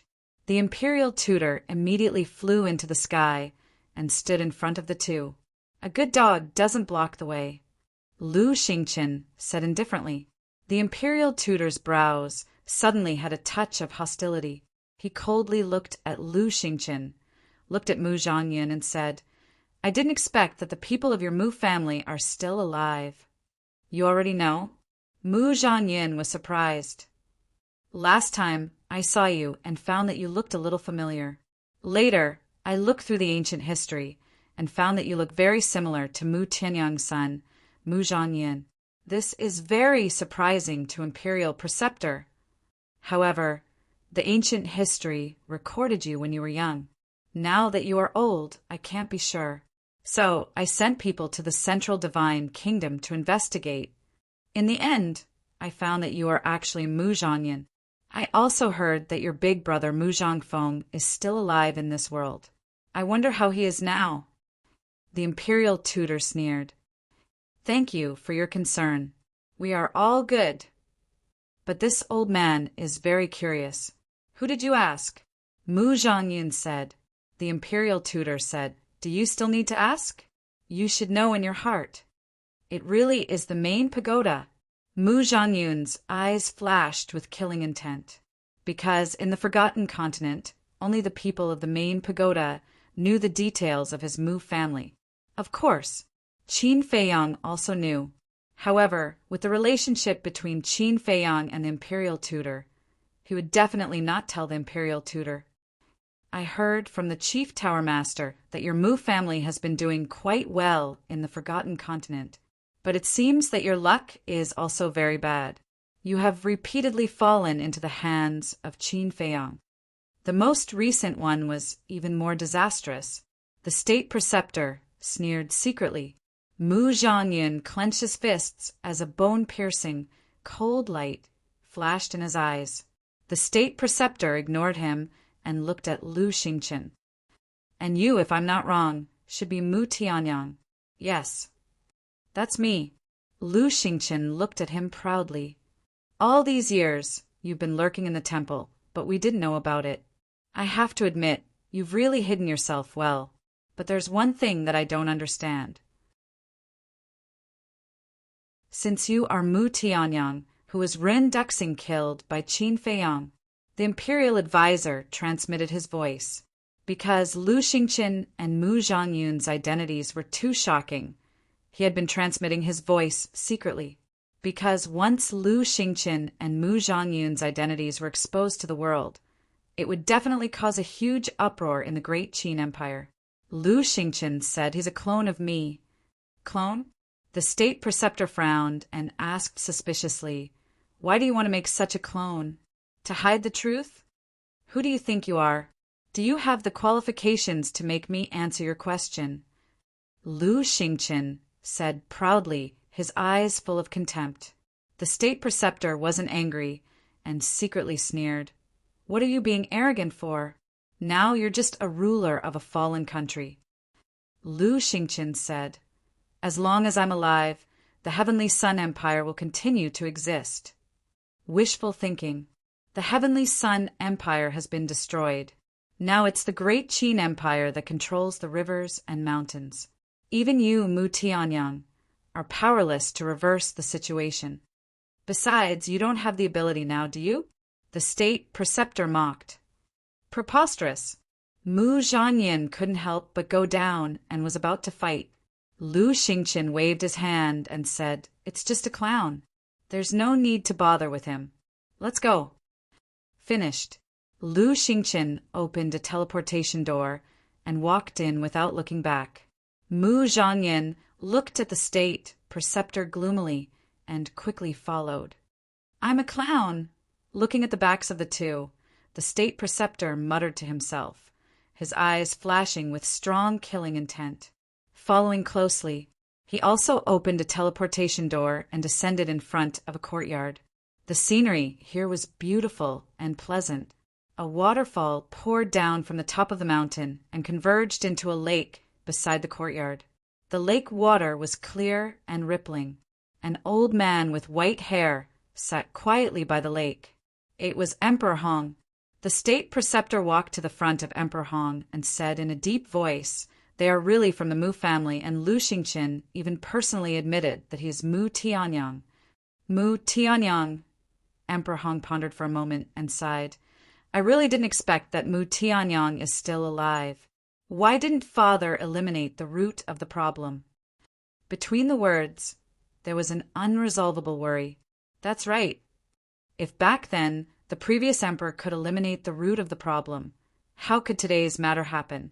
According to my inquiries, in the past 10,000 years, the Mu family has been recuperating in the Forgotten Continent, and their overall strength has surpassed ours. Mu Zhanyin and Mu Zhangfeng have both broken through to the peak of the false god realm. But fortunately, Qin Feiyang recently went to the Mu family once, causing the Mu family to suffer heavy losses, and even lost a false god. Otherwise, with our current strength, I'm afraid we really can't stop them. The state preceptor said.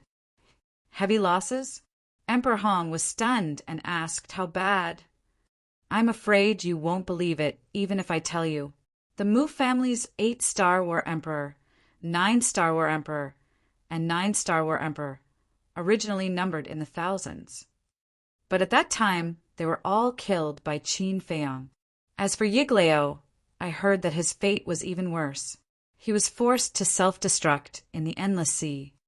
Moreover, the medicinal field that the Mu family had accumulated for tens of thousands of years was also looted by Qin Feiyang. Also, the Mu family's 1-star to 7-star war emperor were all massacred. In other words, in the current Mu family, other than Mu Tianyang and the others, the strongest is the 9-star war saint. The state preceptor laughed. Emperor Hong was dumbfounded. The dignified Mu family, because of a mere Qin Feiyang, had actually fallen to such a state? If these words didn't come from the state preceptor's mouth, he wouldn't believe it even if he was beaten to death. Emperor Hong said, In that case, although Qin Feiyang has been opposing us all these years, he has also been silently contributing to the Great Qin Empire? The state preceptor's eyes flashed, and he coldly snorted, I'm afraid it's not for our Great Qin Empire. Then why did he deal with the Mu family? Emperor Hong frowned. I think it's for his own selfish desires. He's thinking about the Mu family's medicinal field. Moreover, in the Forgotten Continent, the Mu family had repeatedly tried to kill him.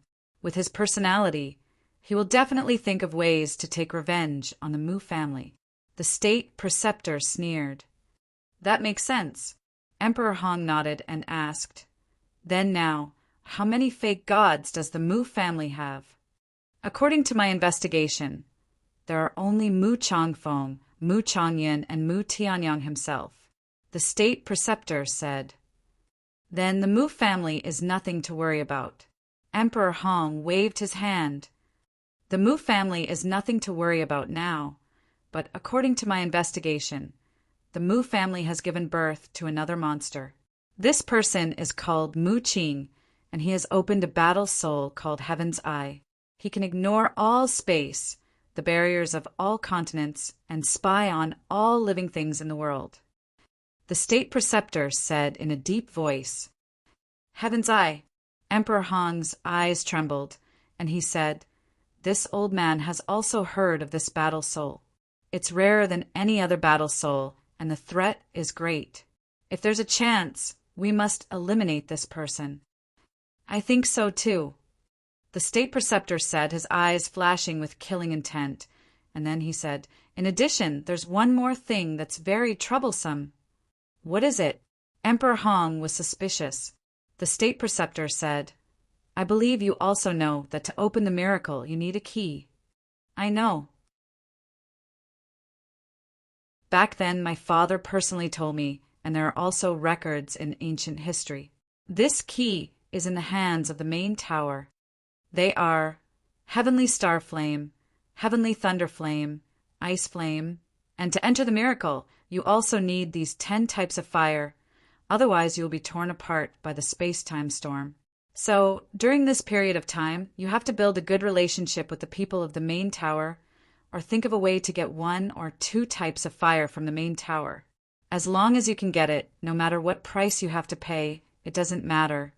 Emperor Hong said, "If these 10 types of fire are still in the main tower, I'm sure I can get 1 or 2 types of fire.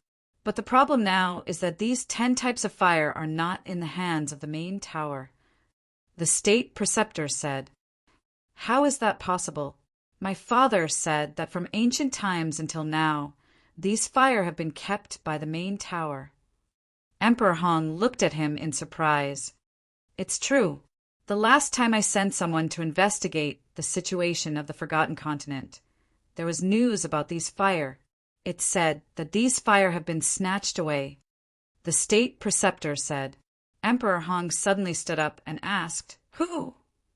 "Qin Feiyang and Mu Jia," the state preceptor said word by word. This, Emperor Hong's face was dull, and his whole person was not good. "Sir, what do you think we should do now? With our relationship with Qin Feiyang and Mu Jia, they definitely won't give us the fire. In other words, even if the space-time door is open every day, even if we can enter the central divine kingdom, even if we can reach the entrance of the miracle, we can only watch them enter." The state preceptor at this moment seemed to be a little out of his wits. Emperor Hong returned to the stone bench, his brows tightly locked together. "How about we go find the snow python?" The state preceptor's eyes suddenly lit up, and he suggested, "Do you think the snow python will help us? As the guardian of the Forgotten Continent, the snow python must know that the fire is in the hands of the Mu Jia and Qin Feiyang. If she will help us, when the space-time door was opened, connecting the imperial capital and the central divine kingdom, she would have already asked the Mu Jia and Qin Feiyang to hand over the fire. But she didn't do that. I think she means that she will allow us to enter the miracle, but whether we can enter in the end depends on our own ability." Emperor Hong said, "Then we can't just give up like this, right?" The state preceptor raised his eyebrows. Emperor Hong waved his hand and said, "Let this old man think about it. If there's nothing else, you can go first." "Good." The state preceptor nodded, looked deeply at the back of Emperor Hong, then turned around and strode away. "Qin Feiyang, what kind of person are you? Attacking the Mu Jia, is it to vent your personal anger, or for the safety of Great Qin? Also, why are you involved in every single one of these things?"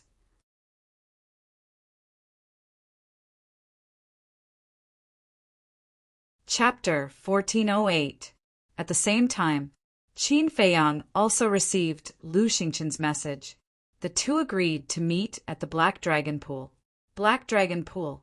It has been a long time since the last time he set up a trap for Yan Wei to sneak into the state preceptor side. The broken mountains and earth have long been covered with dense vegetation, full of vitality, above a mountain peak. Lu Xingqian stood with his hands behind his back, facing the wind, looking down at the mountains and rivers below. His eyes were calm and no one knew what he was thinking. Mu Zhangyan stood silently behind him. When Qin Feiyang comes, I won't allow you to do anything improper. Suddenly, Lu Xingqian opened his mouth. Why? He tricked our Mu Jia so much. Can I teach him a lesson and let him taste the pain of flesh and blood? Mu Zhangyan was dissatisfied. To achieve great things, you must learn to be patient. Lu Xingqian said. Mu Zhangyan still wanted to say something. Lu Xingqian abruptly turned his head to stare at him, his eyes carrying a merciless coldness as he said, If this emperor's plan is ruined because of you, then even if you are this emperor's son, this emperor will not let you off. Zhang Yun doesn't dare. Zhang Yun knows his mistake. Mu Zhangyun's face changed and quickly bowed. Swish! Soon, a figure appeared in front of the two out of thin air. Who else could it be if it wasn't Qin Feiyang? Lu Xingqian smiled and said, Brother Qin, I haven't seen you for a few days. How have you been? Qin Feiyang was stunned. He originally thought that Lu Xingqian came to denounce him, but he didn't expect that he would try to get close to him. What does he mean? I already know what you did to my Mu Jia, but it doesn't matter to me. Lu Xingqian said with a smile. Really? Don't treat me like a child and fool me. Qin Feiyang looked at Lu Xingqian warily. It was impossible for anyone to remain indifferent when encountering such a situation, not to mention Lu Xingqian. He didn't believe that this guy would be so magnanimous. Lu Xingqian said sadly, I'm disappointed by your words. We've been together for so many years. When have I ever lied to you? Then why have you come to the imperial capital this time? Qin Feiyang was suspicious. Lu Xingqian said, I have something to discuss with you. What is it? Qin Feiyang frowned. He thought to himself that it was definitely not something good. Lu Xingqian smiled and asked, You definitely know about the miracle, but do you know how to enter it? What do you mean? Qin Feiyang was puzzled. 10 types of alchemy fires are needed to open the divine ruin. Similarly, these alchemy fires are also needed to enter the divine ruin, because there's a passage inside the gate of the divine ruin. This passage is filled with something called a space-time storm. This space-time storm is extremely lethal. Even a real god of war will die on the spot if he is swept by the space-time storm. Lu Xingqian said, It's so terrifying. Qin Feiyang was shocked. Yes. However, the alchemy fires in our hands can isolate the space-time storm. But each alchemy fire can only bring 1,000 people into the divine ruin at most. Lu Xingqian said. Qin Feiyang frowned and said, You mean the number of people entering the divine ruin is limited? Yes. 10 types of alchemy fires 10,000 people, so only 10,000 people can enter the divine ruin at most. And there is another condition to enter the divine ruin. The minimum cultivation level to enter is a 1-star god of war. Lu Xingqian said with a smile. Pseudo-gods like you can also enter? Qin Feiyang was suspicious. Yes, gods of war and pseudo-gods can all enter. Lu Xingqian nodded. What about gods of war? Qin Feiyang asked. Gods of war can also enter, but how many gods of war are there in this world? Lu Xingqian smiled faintly. Qin Feiyang was a little uneasy. The snow python was a real god of war. If the snow python also entered the divine ruin on a whim, then even if the divine ruin was full of treasures, no one would be able to snatch them from her. Lu Xingqian said, I have no other purpose in telling you this. I just hope to cooperate with you on a deeper level. Deeper level? Qin Feiyang was stunned and asked in confusion, How so? Now, 7 of the 10 alchemy fires are in my hands, and the other 3 are in your hands. In other words, only the 2 of us can enter the divine ruin. Think about it. If only the 2 of us can enter the divine ruin, then wouldn't all the treasures in the divine ruin be ours? Lu Xingqian smiled. Qin Feiyang nodded in realization and smiled. So that's what you're thinking. You're indeed a cunning old fox, but I like it. Every man for himself, and the devil takes the hindmost. Moreover, if great Qin and forgotten continents people also enter the divine ruin, it won't be good for us either, right? Lu Xingqian laughed. That makes sense. Qin Feiyang nodded thoughtfully, then said, but after thinking about it, if only the two of us enter the divine ruin, I'll only be at a disadvantage.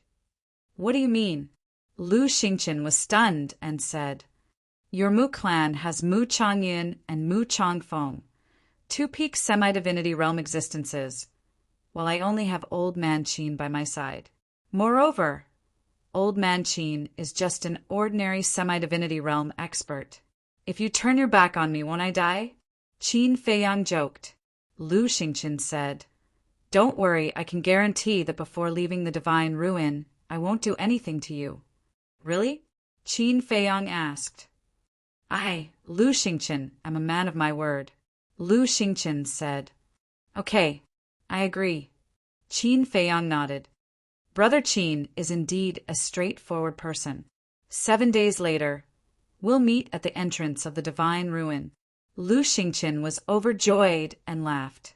There are only 7 days left before the divine ruin opens.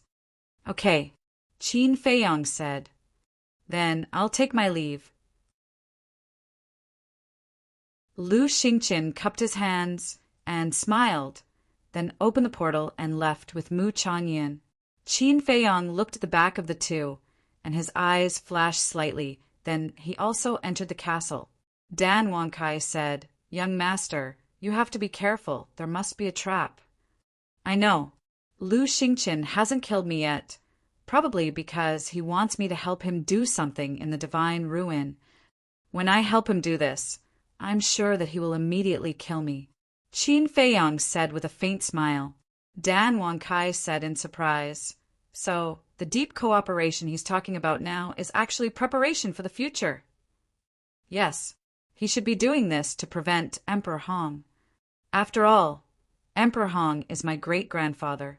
He's worried that when he kills me, Emperor Hong will help me out of consideration for family ties. Most importantly, he has been coveting the castle and Changshui for a long time and doesn't want a third person to interfere. If only I go in with him, when I die, won't Changshui and the castle be in his pocket? Qin Feiyang said with a smile. This is a killing trap, and you can still laugh? Dan Wangkai was speechless. So what if it's a killing trap? In this world, he's not the only one who knows how to set up a killing trap. Since he wants to plot against me, I might as well beat him at his own game. Qin Feiyang said. Dan Wangkai was slightly stunned and said, so, you've already thought of a countermeasure? I think it's not only us, but also the Lu family wants to see a place like the divine ruin. Qin Feiyang chuckled and turned to look at Lu Zheng, who was meditating with his eyes closed. Dan Wangkai also looked at Lu Zheng with a strange color in his eyes. Lu Zheng helplessly opened his eyes, looked at Qin Feiyang and said, I knew you wouldn't forget my Lu family. How about it? Take me to the Lu family. Qin Feiyang said with a smile. That won't do. Without second grandpa's consent, I wouldn't dare to take you there. Lu Zheng shook his head like a rattledrum. Hearing this, Dan Wangkai couldn't help but snicker. This guy didn't know that Qin Feiyang had already been to the Lu family. Second grandpa and third grandpa already knew. Qin Feiyang also smiled meaningfully, stepped forward, grabbed Lu Zheng, and descended over the black dragon pool. I said I can't go, so I can't go. Don't force me, okay? Lu Zheng looked at him angrily. I won't force you, and I don't need you to lead the way, because I know where the Lu family is. Qin Feiyang chuckled and opened a portal. You know, are you talking in your sleep? Lu Zheng looked at him in astonishment. You'll know soon whether I'm talking in my sleep or not. Qin Feiyang grabbed Lu Zheng and rushed into the portal. Swish! The next moment, The two landed over a square. On the square, there were two statues of deities. One statue was riding a purple gold dragon, and the other was riding a flaming divine wind. From afar, they looked like two overlords of heaven and earth, exuding a king's aura that could intimidate all things. Lu Zheng looked at the square and the two statues, and his expression suddenly became dull. Wasn't this the place of inheritance of the Lu family? How did Qin Feiyang know the coordinates? Third Grandpa was still sitting cross-legged under the stone tablet as before. There was no aura around him, and he looked like an old grandpa next door. He looked kind and kind. Third Grandpa opened his eyes when he sensed the auras of Qin Feiyang and Xiaoqin. He raised his head and looked at the two of them. A smile immediately appeared on his old face. He looked at Qin Feiyang and said, "You are back." "Yes." Lu Zheng nodded, but then he was stunned again, because he found that Third Grandpa wasn't talking to him at all. What was going on? At this moment, his mind was in a mess. Qin Feiyang looked at Lu Zheng in amusement, landed next to Third Grandpa and bowed. "Greetings, Third Grandpa. We all know what Emperor Hong did to you. You've been wronged." Third Grandpa grabbed Qin Feiyang's hand and sighed. "It's okay." Qin Feiyang smiled. Third Grandpa sighed. "You silly child, don't always be so stubborn. If you feel wrong, just say it. It's uncomfortable to keep it in your heart. I've long been used to it. There's nothing to feel uncomfortable about." Qin Feiyang waved his hand and asked with a smile, "How are you and Second Grandpa recently?" Third Grandpa said, "We're all the same. There's no illness or disaster, and we're carefree. I really envy you. When will I be able to live a life like yours?" Qin Feiyang said with a smile, his face full of yearning, "Brat, your life has just begun and you want to slack off?" Third Grandpa scolded with a smile. Qin Feiyang chuckled and scratched his head, looking very naive.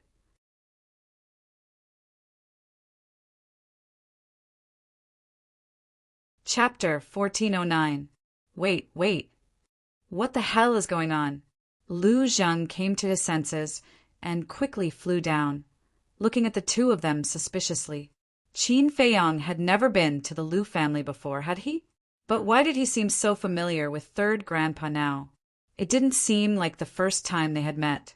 Third Grandpa's face darkened, and he said, "You still have the nerve to ask. Isn't it all because of you?" "Me." Lu Zheng pointed at his nose, looking confused. Third Grandpa rolled his eyes at him and looked at Qin Feiyang with a smile. "Let's go to the village and have a good chat with your Second Grandpa." "Okay." Qin Feiyang nodded. Third Grandpa glanced at Lu Zheng again and said angrily, "What are you waiting for? Lead the way." "Oh." Lu Zheng responded and turned to fly toward the village with a stomach full of doubts. Feiyang will take his leave. Qin Feiyang bowed to Third Grandpa and quickly caught up with Lu Zheng. "Little cousin, what the hell is going on?" Lu Zheng turned back and looked at him in confusion. Qin Feiyang said with a smile, "Actually, I've been here a long time ago." "You've been here?" Lu Zheng was stunned. "Yes." Qin Feiyang nodded. "When?" "Why don't I know?" Lu Zheng frowned. One had to know. During this period, he had been following Qin Feiyang. If Qin Feiyang really came to the Lu family, it was impossible for him not to know. Qin Feiyang said, "Last time when you came back with the 10,000 beasts portrait, I followed you here." "What?" Lu Zheng was stunned, and then he suddenly became angry. He grabbed Qin Feiyang's clothes and roared, "How dare you follow me?" Qin Feiyang faintly sighed and said, "I just want to know where grandfather lives. Is there a need to make it sound so unpleasant?" Looking at Qin Feiyang's expression, Lu Zheng couldn't help but feel a trace of sympathy. He said, "But you still can't follow me. If Second Grandpa finds out about this, won't he scold me to death?" Qin Feiyang said with an embarrassed smile, "Second Grandpa already knows." "Bastard. When Lu Zheng heard this, he was furious again and punched Qin Feiyang in the stomach with all his might. Boom! Qin Feiyang smashed into the mountains below like a meteorite, creating a huge crater in the ground. His hair was disheveled and his face dirty, and he looked rather miserable. What happened? Third Grandpa was just about to close his eyes and meditate, but when he heard the commotion, he immediately got up and took a step forward. In an instant, he landed beside Lu Zheng. When he saw Qin Feiyang lying in the crater with blood flowing out, he immediately glared at Lu Zheng and said, "What are you doing?" Lu Zheng said he followed me. "Can't I beat him up?" Third Grandpa said angrily, "He followed you to the Lu family. That's his ability. You should reflect on yourself instead of yelling here, understand?" Lu Zheng still wanted to argue. "What? You're not convinced. Do you want to go to Devil's Cliff to reflect on your mistakes?" Third Grandpa's eyes flashed coldly. "Devil's Cliff?" Lu Zheng's expression changed. He quickly waved his hand and said with a flattering smile, Okay. I'll reflect on myself.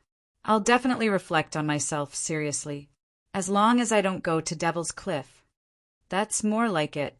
Third Grandpa glared at him, then lowered his head to look at Qin Feiyang. He was slightly stunned. Why was this kid still lying in the crater? Could it be that Lu Zheng, that little bastard, hurt him in some vital part? Thinking of this, he hurriedly flew to Qin Feiyang, squatted on the ground, and asked, "How are you?" Qin Feiyang clutched his stomach and said in pain, "My sea of qi." Not only was his face pale, but his forehead was also full of sweat. Seeing this, Lu Zheng frowned slightly and landed beside Qin Feiyang. He snorted coldly and said, "Don't pretend. I didn't use my full strength at all in that punch just now. Besides, even if I used my full strength, I couldn't have seriously injured you." In the past, Lu Zheng's cultivation was stronger than Qin Feiyang's, but now Qin Feiyang had surpassed him. "Shut up."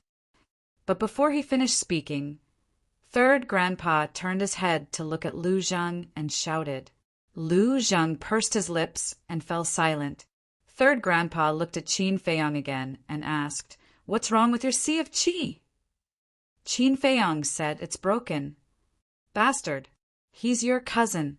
How could you do that?" Third Grandpa was instantly enraged and shouted at Lu Zheng. Lu Zheng's expression also changed slightly. He looked at Qin Feiyang and said, "You're not joking with me, right? With my current cultivation, how could I break your sea of qi with one punch? My current cultivation is higher than yours, but just now I was not prepared at all. You gave me a punch. I'm lucky that I'm still alive," Qin Feiyang said intermittently. His voice was extremely weak. "Don't talk now," Third Grandpa hurriedly said. Then he took out a spiritual sea pill and stuffed it into Qin Feiyang's mouth. Qin Feiyang was surprised to find that this spiritual sea pill had 6 veins. This meant that the Lu family had an alchemist who was more powerful than Dan Wangkai. Who was this alchemist? Lu Zheng was completely dumbfounded. He looked down at his fist and muttered, "This is impossible." After giving Qin Feiyang the spirit sea pill, Third Grandpa suddenly stood up.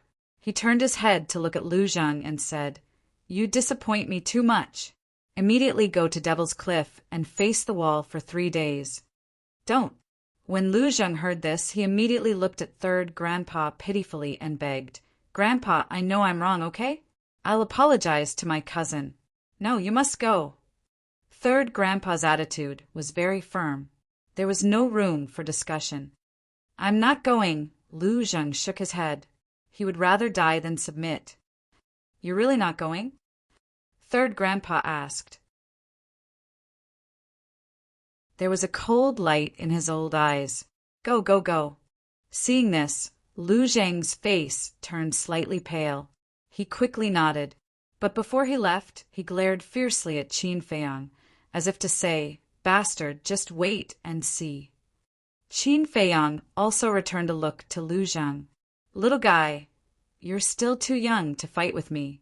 Obviously, the broken sea of energy was just an act. After Lu Zheng left, Third Grandpa shook his head helplessly. He stood up and smiled. Get up, stop pretending. Qin Feiyong was stunned. He smiled and said, You've already found out. Why don't you take a look at my cultivation? Do you think you can hide from my eyes whether or not your sea of energy is broken? Third Grandpa rolled his eyes. Qin Feiyong got up and wiped the blood from the corner of his mouth. He looked at Third Grandpa with an embarrassed expression. I don't object to this at home. After all, you're still young and still have the innocence of a child.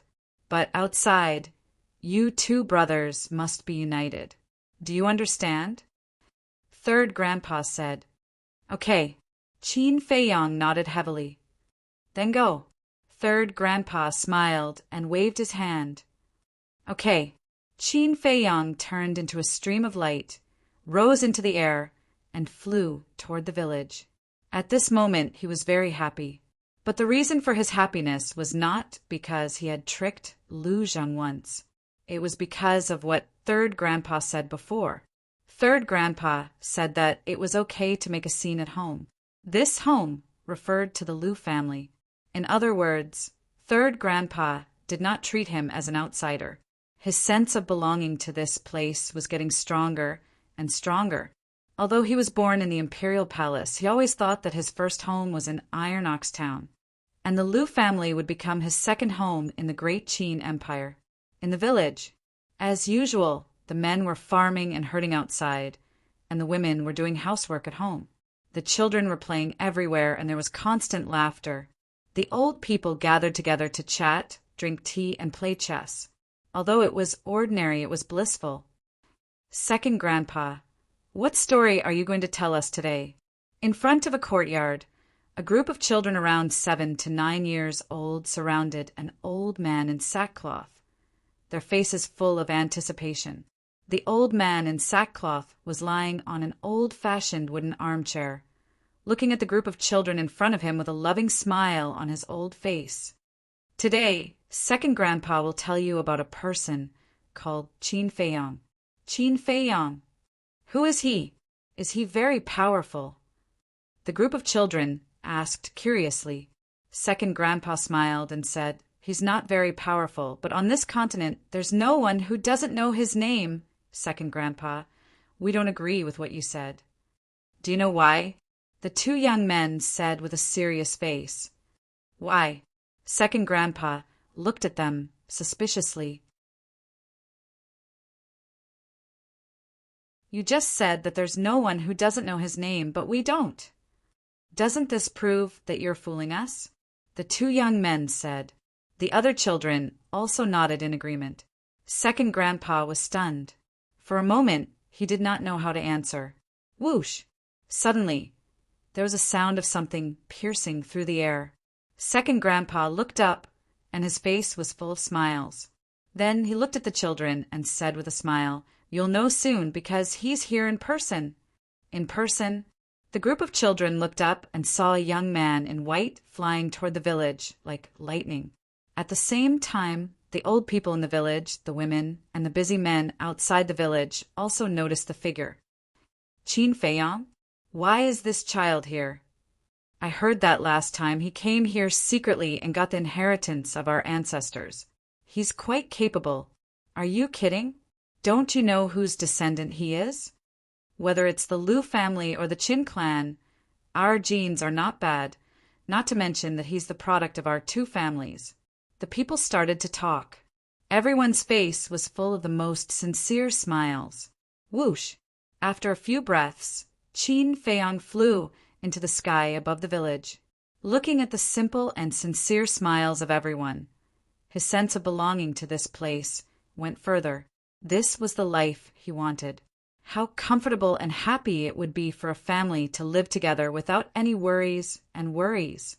His face was also full of an innocent smile. Whoosh! He landed in the village.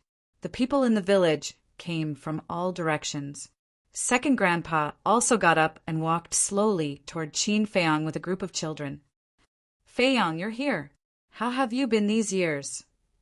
But then again, the last time we saw you was many years ago. Yes, yes, yes. I still remember that you had just learned to walk at that time.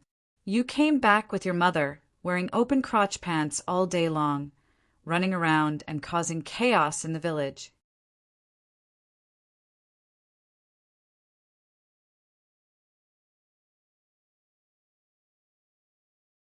You can take this opportunity to relax. The old men laughed. All right. Qin Feiyang nodded. All right, everyone go and get ready. Feiyang, this child has finally come back. We have to celebrate. All right. The crowd quickly dispersed. The women of each family were busy. Seeing this scene, Qin Feiyang's heart was especially warm. He smiled and said, "It's good to have a family." When second grandpa heard this, he blamed himself even more. He also regretted it. Why did he have to worry so much and not bring Qin Feiyang to the Lu family earlier? She had let him suffer so much outside alone. Qin Feiyang laughed and said, "Second grandpa, take me around." All right. Second grandpa nodded. Our village only has a total of 1,000 families. Including the elderly and children, there are more than 5,000 people. However, don't underestimate everyone, because among these 5,000 people, half of them have the cultivation of the War Emperor.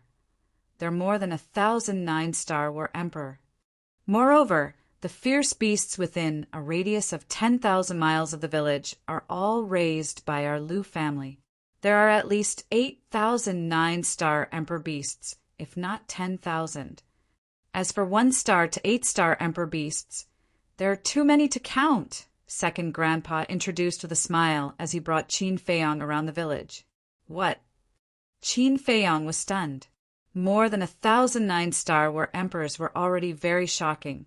There were actually so many 9-star Emperor beasts. There were at least 8,000, if not 10,000. Oh my God!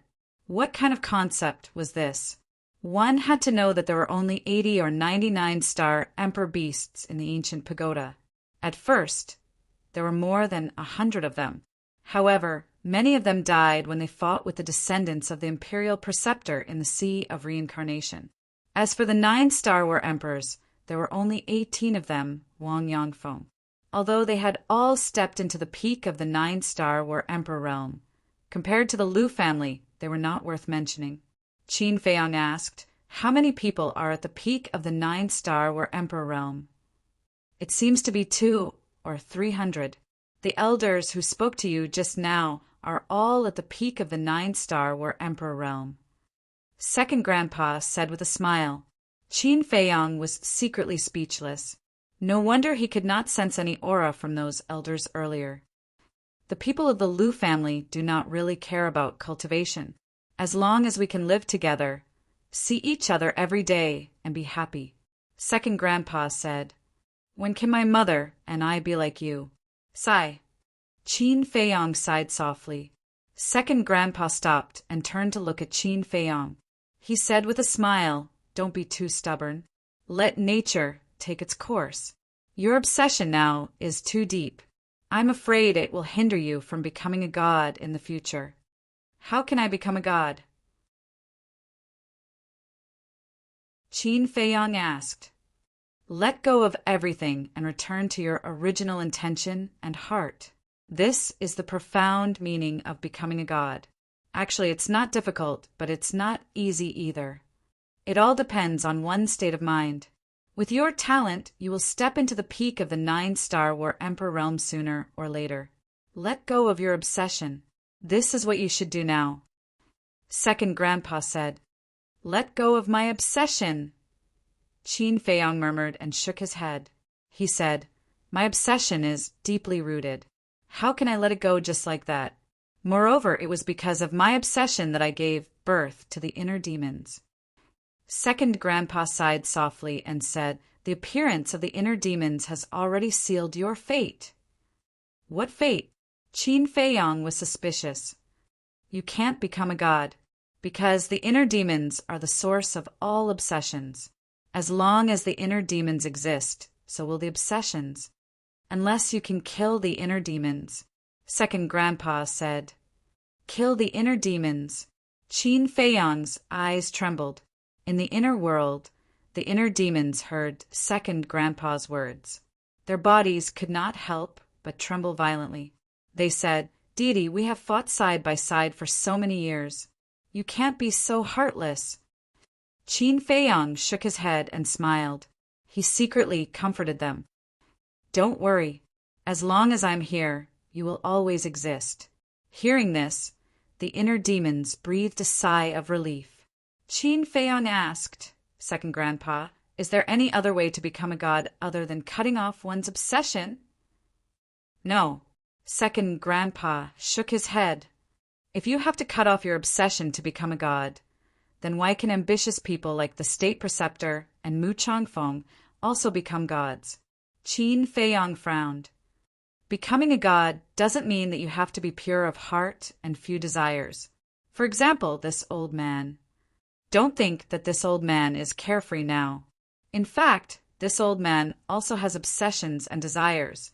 However, when comprehending the profound meaning of becoming a god, we must first let go of these things. This is a very difficult process. Some people may not be able to do it in their entire lives. Second Grandpa said, So that's how it is. Qin Feiyang nodded in understanding. This old man doesn't want to say anything about you, and I'm not qualified to say anything. However, this old man heard from Lu Zhang about your relationship with the inner demons. If you want to become a god, you have to make a choice. Second Grandpa said solemnly. A choice? Qin Feiyang looked up at the sky and said, I won't let go of my obsession, and I won't cut off the inner demons. However, I won't give up on becoming a god either. At this moment, his eyes looked extremely deep, as if they could pierce through time and space and peer into the high and mighty sky. If you don't get rid of the inner demons, how can you become a god? Second, Grandpa frowned. There will always be a way. If there really isn't, then I will open up a cultivation path that belongs to me. Qin Feiyang clenched his hands, and a dazzling light burst out of his eyes. Open up a cultivation path that belongs to me. Second Grandpa's body and mind trembled. How much confidence and courage did he have to say something like that? He looked at Qin Feiyang at this moment. He felt that the thin figure seemed to be quietly giving birth to a supreme domineering aura. Can you really do it? Second Grandpa murmured in his heart. He calmed down and said with a smile, Opening up a cultivation path that belongs to you is countless times more difficult than comprehending the profound meaning of becoming a god. Since ancient times, no one has ever done it. However, this old man is looking forward to it. Qin Feiyang smiled and didn't continue the topic. The group of children had been following Qin Feiyang and Second Grandpa. They looked at Qin Feiyang with curiosity in their big eyes. Qin Feiyang looked at them. Although these children were young, according to his observation, each of them had extraordinary talent. If nothing unexpected happened, they would be the future heavenly talents of the great Qin Empire. A snot-nosed child ran to Second Grandpa and asked, Second Grandpa, Is he the Qin Feiyang you wanted to tell us about just now? Yes. Second Grandpa nodded. The snot-nosed child glanced at Qin Feiyang and said, He doesn't look that big of a deal. Yes, I thought he was someone great. Turns out he's not that great. The other children also nodded. Qin Feiyang was stunned. He was actually being looked down upon by a group of children. Are you not convinced? If you have the ability, you can compete with Big Brother Lu Zhang. I feel that you're far inferior to Big Brother Lu Zhang. The snot-nosed child clamored. Qin Feiyang also became playful. He said jokingly, Little brat, your big brother Lu Zhang is now facing the wall at Devil's Cliff to reflect on his mistakes. What? Devil's Cliff? The children's expressions changed when they heard the words Devil's Cliff. The snot-nosed child asked suspiciously, Did Big Brother Zhang do something wrong? Why is he facing the wall at Devil's Cliff? He didn't do anything wrong. I used a little trick to make him face the wall at Devil's Cliff. Now tell me, between your big brother Lu Zhang and me, who is more powerful?"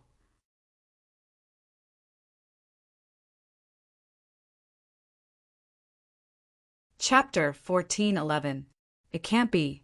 Are you that capable? The snot-nosed kid was stunned. "If you don't believe me, you can go to the Devil Cliff and take a look," Qin Feiyang said, but he was a little puzzled. What was so scary about the Devil Cliff? Not only Lu Zhang, but even these little kids were afraid. "No, no." The snot-nosed kid shook his head and said, "If you have the ability, you can go and fight with Brother Jean. I guarantee that you won't be able to take one move from him." "Brother Jean?" Qin Feiyang was stunned. "Who was this? You don't even know who Brother Jean is? You're really ignorant. Let me tell you, Brother Jean stepped into the Battle Monarch realm at the age of 10 and the Battle Emperor realm at the age of 50. Second Grandpa and the others all said that Brother Jean is a genius that only appears once in 100,000 years. He's more powerful than anyone in the world." The snot-nosed kid first looked down on Qin Feiyang, then raised his little head and said proudly, "He stepped into the Battle Emperor realm at the age of 50. Qin Feiyang was shocked. He turned to look at Second Grandpa with a questioning gaze. "Don't listen to these little kids. It's not that exaggerated. However, one thing is true. Jean Er's talent is indeed better than Zhang Er's." Second Grandpa smiled. "Then who is he?" Qin Feiyang asked. After being together for so long, he naturally knew how talented Lu Zhang was. It was no exaggeration to say that Lu Zhang's talent could be ranked in the top 10 in the entire Great Qin Empire. However, he didn't expect that there was someone in the Lu family who was more talented than Lu Zhang. How could he not be surprised? Second Grandpa smiled and said, "He's your eldest cousin, Lu Jiajin. He's also Lu Zhang's elder brother." Qin Feiyang nodded and said with a smile, "I'm really looking forward to meeting him." Second Grandpa said, "Jean is in seclusion to break through to the semi-divinity realm. However, there will be plenty of opportunities in the future." "What?" Qin Feiyang turned pale with fright. He originally thought that his eldest cousin was just in seclusion to cultivate normally. He didn't expect that he was actually trying to break through to the semi-divinity realm. This was too terrifying. "There's another interesting thing," Second Grandpa said again. "Interesting?" Qin Feiyang was stunned and asked suspiciously, "What interesting thing?" He and Zhuge Mingyang were born in the same year, the same month, and the same day. They were even born at the same time. Second Grandpa said with a smile. "No way." Qin Feiyang was stunned. How could there be such a coincidence? "Absolutely," Second Grandpa said. "Then this cousin of mine is really not simple," Qin Feiyang murmured.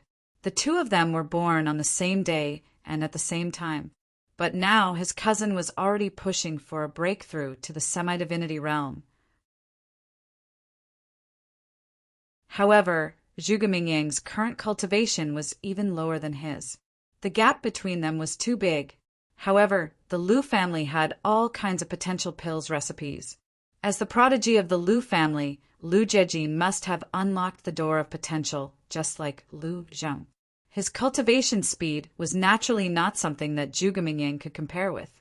In terms of talent and potential, the two of them should be on par. Although your cousin's talent is extraordinary, he has been very low-key since he was a child. And like you, he is a cultivation maniac. So all these years, no one knows his name.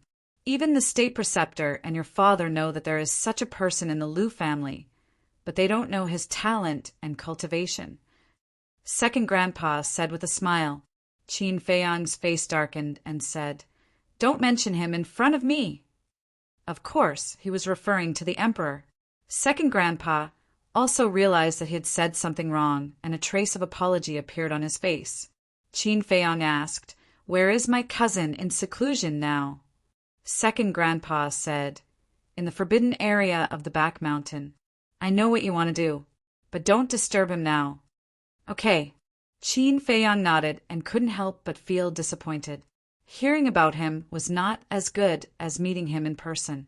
Frankly speaking, he really wanted to see just how monstrous this cousin of his was.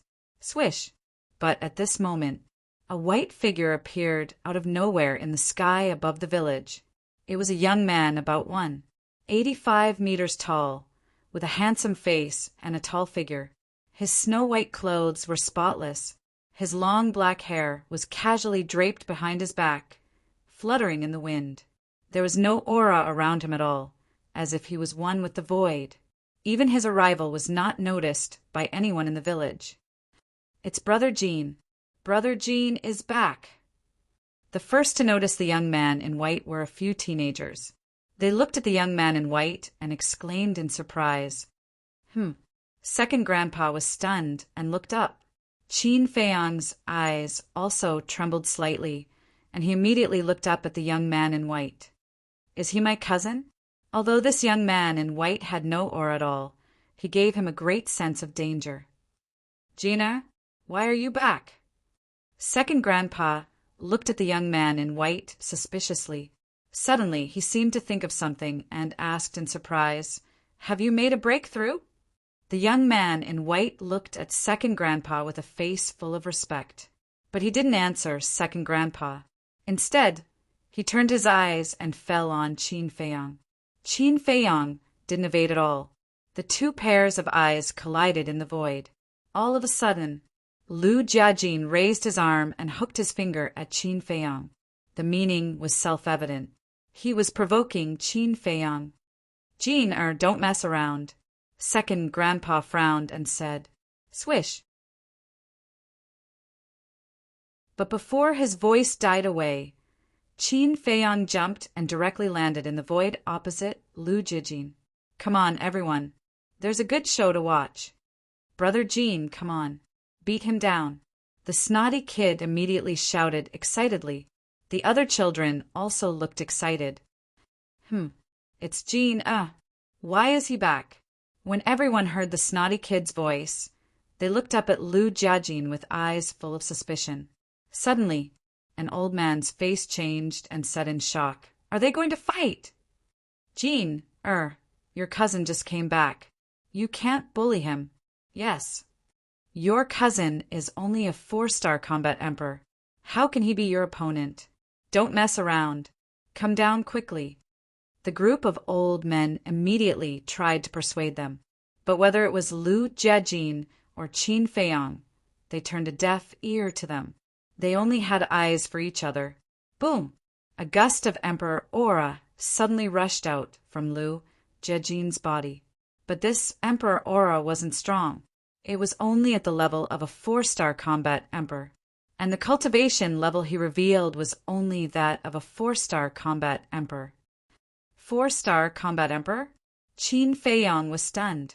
However, when he saw Lu Jiajin's expression, Qin Feiyang immediately understood. Lu Jiajin deliberately suppressed his cultivation level to the same level as him. In other words, Lu Jiajin wanted to have a fair fight with him. Let me see if you are as strong as the rumors say. Lu Jiajin finally spoke. His voice had a unique magnetism. It was very pleasant to hear, but Qin Feiyang couldn't hear any emotions from it. He felt that this person was like an emotionless robot. As you wish. Qin Feiyang's lips curled up. The aura of a 4-star combat emperor suddenly erupted. Swish! Following closely, the two of them didn't say anything else. With surging emperor aura, they charged toward each other. Second Grandpa, what should we do? A group of old men flew to Second Grandpa's side and asked anxiously. Second Grandpa looked at the two of them in the sky and shook his head with a smile. Jean, is just testing Feiyang's strength. Feiyang also wants to spar with Jean. Let them be. Boom! In the sky, Qin Feiyang and Lu Jiajin's first confrontation finally erupted. Neither of them retreated. They raised their fists and punched at each other. The moment the two fists collided, An apocalyptic shockwave spread out in all directions with the two of them as the center. Second Grandpa waved his hand. The false god force appeared and spread out in all directions. In just a moment, a giant barrier appeared and enveloped the entire village. The shock wave surged like a tide and hit the barrier. However, it didn't cause any waves and instantly dissipated. Jean, you have to know your limits. Don't hurt Feiyong. Some of the old men looked at Lu Jiejin and warned him loudly. Qin Feiyong's life was already bumpy. They didn't want Qin Feiyong to be hurt here. Boom! The two of them were in a stalemate in the sky. Around them, the wind howled. Terrifying power poured out from their fists and roared in all directions. The void above the village gradually distorted. The two of them stared at each other. Their cold eyes flashed with monstrous battle intent. Puff! 10 breaths later, Qin Feiyong spat out a mouthful of blood. He lost his balance and kept retreating. How could this be? My body has been tempered by divine blood, but I feel powerless in front of him. Qin Feiyong's face was calm, but there was a storm in his heart. At the same time, Lu Jiejin also retreated a few steps, but there wasn't even a trace of blood at the corner of his mouth. He was still as cold as before. I told you, he's definitely no match for Big Brother Jean. The snotty kid's little face was full of pride. He shouted, Big Brother Jean, beat him up and let him know how powerful we are.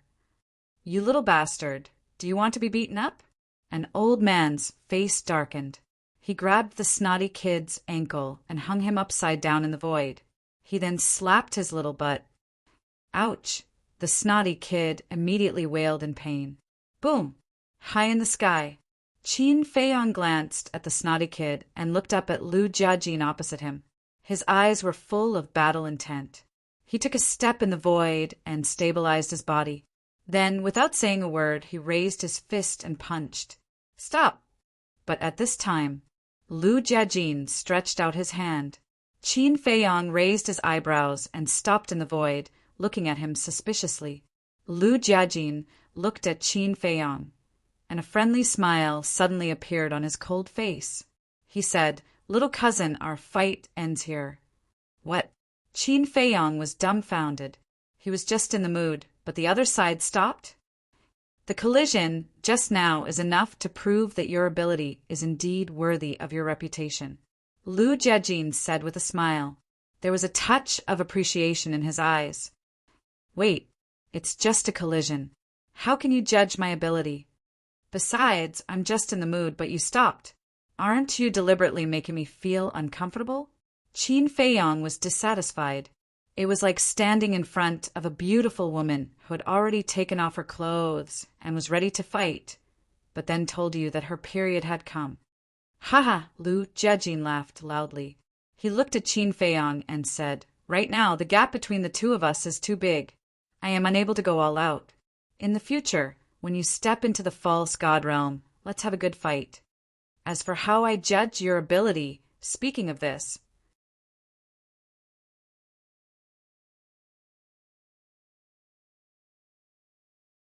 Chapter 1412 Divine Might. Qin Feiyong's eyes trembled. Second Grandpa and the others below were stunned at first, but then they all looked like they were wild with joy. Although I suppressed my cultivation, as you can see, I have stepped into the semi-divinity realm. You should also know that after stepping into the semi-divinity realm, my body will undergo a qualitative change. Although we only met once, you were able to hold on for so long without suffering any serious injuries. This is enough to show that you are indeed very powerful. Lu Jiejin looked at Qin Feiyong and smiled. Qin Feiyong couldn't help but smile bitterly when he heard this. Breaking through to the semi-divinity realm meant that Lu Jiejin had shed his mortal body and become a semi-divinity body. Although his current physical body was very strong, compared to a semi-divinity body, there was still a long way to go. After all, a semi-divinity body was considered half a divine body. No wonder he felt a sense of powerlessness when he clashed with Lu Jiajin. Huff! Qin Feiyang took a deep breath and said, "Thank you for showing mercy, big cousin. You don't have to be humble. Although I suppressed my cultivation, I didn't show mercy. I have high hopes for you. I also believe that it won't be long before you can catch up with me." Lu Jiajin smiled. "I will work hard." Qin Feiyang nodded. Lu Jiajin smiled and looked down at Second Grandpa. "Second Grandpa, I still have to stabilize my cultivation, so I will take my leave first. This is the first time you two have met. Don't you want to have a good chat with Feiyang? Moreover, you have successfully stepped into the semi-divinity realm, which is a great thing for the Lu family. We should celebrate," Second Grandpa said. "There will be plenty of time in the future." Lu Jiajin faintly smiled and nodded to Qin Feiyang. Then he turned around and left, leaving everyone with a faintly discernible back. Lu Jiajin, big cousin! Qin Feiyang looked at the back and muttered to himself. To be able to step into the semi-divinity realm at such a young age, he was truly a monstrous genius. If Zhuge Mingying knew that the person who was born in the same year, month, and day as him had already stepped into the false divinity realm and stood above the billions of living beings, how would he feel? Time flew by. In the evening, the entire Lu family was enveloped in a festive atmosphere. Firstly, it was because Qin Feiyang had returned. The second reason was because Lu Jiajin had suddenly become a pseudo-divinity. Even Second Grandpa could not help but drink a few more cups. Qin Feiyang really liked this feeling. He was surrounded by his family, and all he heard were concerned voices. There was no fighting or scheming, and everyone was happy and harmonious. That night, he also drank a lot.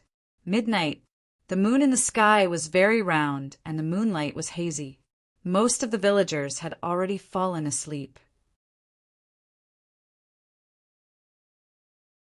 In a courtyard, Qin Feiyang was sitting at a stone table with Second Grandpa. They were drinking tea and chatting. Second Grandpa smiled and said, "Feiyang, this time you came back, there must be something else, right?" "Yes." Qin Feiyang nodded. "Tell me," Second Grandpa said. Qin Feiyang immediately told Second Grandpa about the 10 types of pill fire and Lu Xingqin's scheme in detail. After listening, Second Grandpa lowered his head and fell into deep thought. Qin Feiyang did not say anything to disturb him. After a long time, Second Grandpa's eyes flashed. He looked up at Qin Feiyang and said, "You killed Ren Duxing and severely damaged the Mu family of the Forgotten Continent. Even so, Lu Xingqin still did not do anything to you. It can be seen that he has a big plan." Qin Feiyang nodded. Second Grandpa was silent for a moment. He sighed and said, "I know what you mean. You want to beat him at his own game and kill Lu Xingqin to get rid of this disaster. But Feiyang, I can only apologize to you." "Why?" "The last time I came, although I was accepting the inheritance, I know what happened at that time. I remember that in addition to you and Third Grandpa, there were 10 false gods at that time. With such a powerful lineup, I really don't understand. What are you still afraid of?" Qin Feiyang said, "Some things are far more complicated than you think. Although I don't know the background of the Mu family, I'm sure it's not that simple." Second Grandpa said. Qin Feiyang frowned and said, "You mean that in addition to Mu Changyin and Mu Changfeng, the Mu family is hiding other false gods?" "That's inevitable. After all, even my Lu family has so many false gods, let alone the ambitious Mu family. However, the Mu family is not the reason why I'm afraid," Second Grandpa said with a trace of bitterness. "Then what is the reason?" Qin Feiyang asked. "I can't tell you now. I can only tell you this. Although I also want to enter the miracle site, I can't go. Not only can I not go, but your Third Grandpa and the 10 false gods that you know can't go either. To be exact, the false gods of our Lu family can't leave the great Qin Empire." Second Grandpa sighed, his old face full of disappointment. "Why is that?"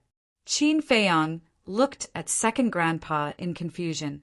This answer was completely out of his expectations. You will understand in the future. However, although we can't go, your cousin can. Because now, except for our own people, no one knows that he has broken through to the false god realm. I believe that with your cousin's strength and wisdom, he will definitely be able to help you in the miracle site. Second Grandpa said with a smile, As you wish.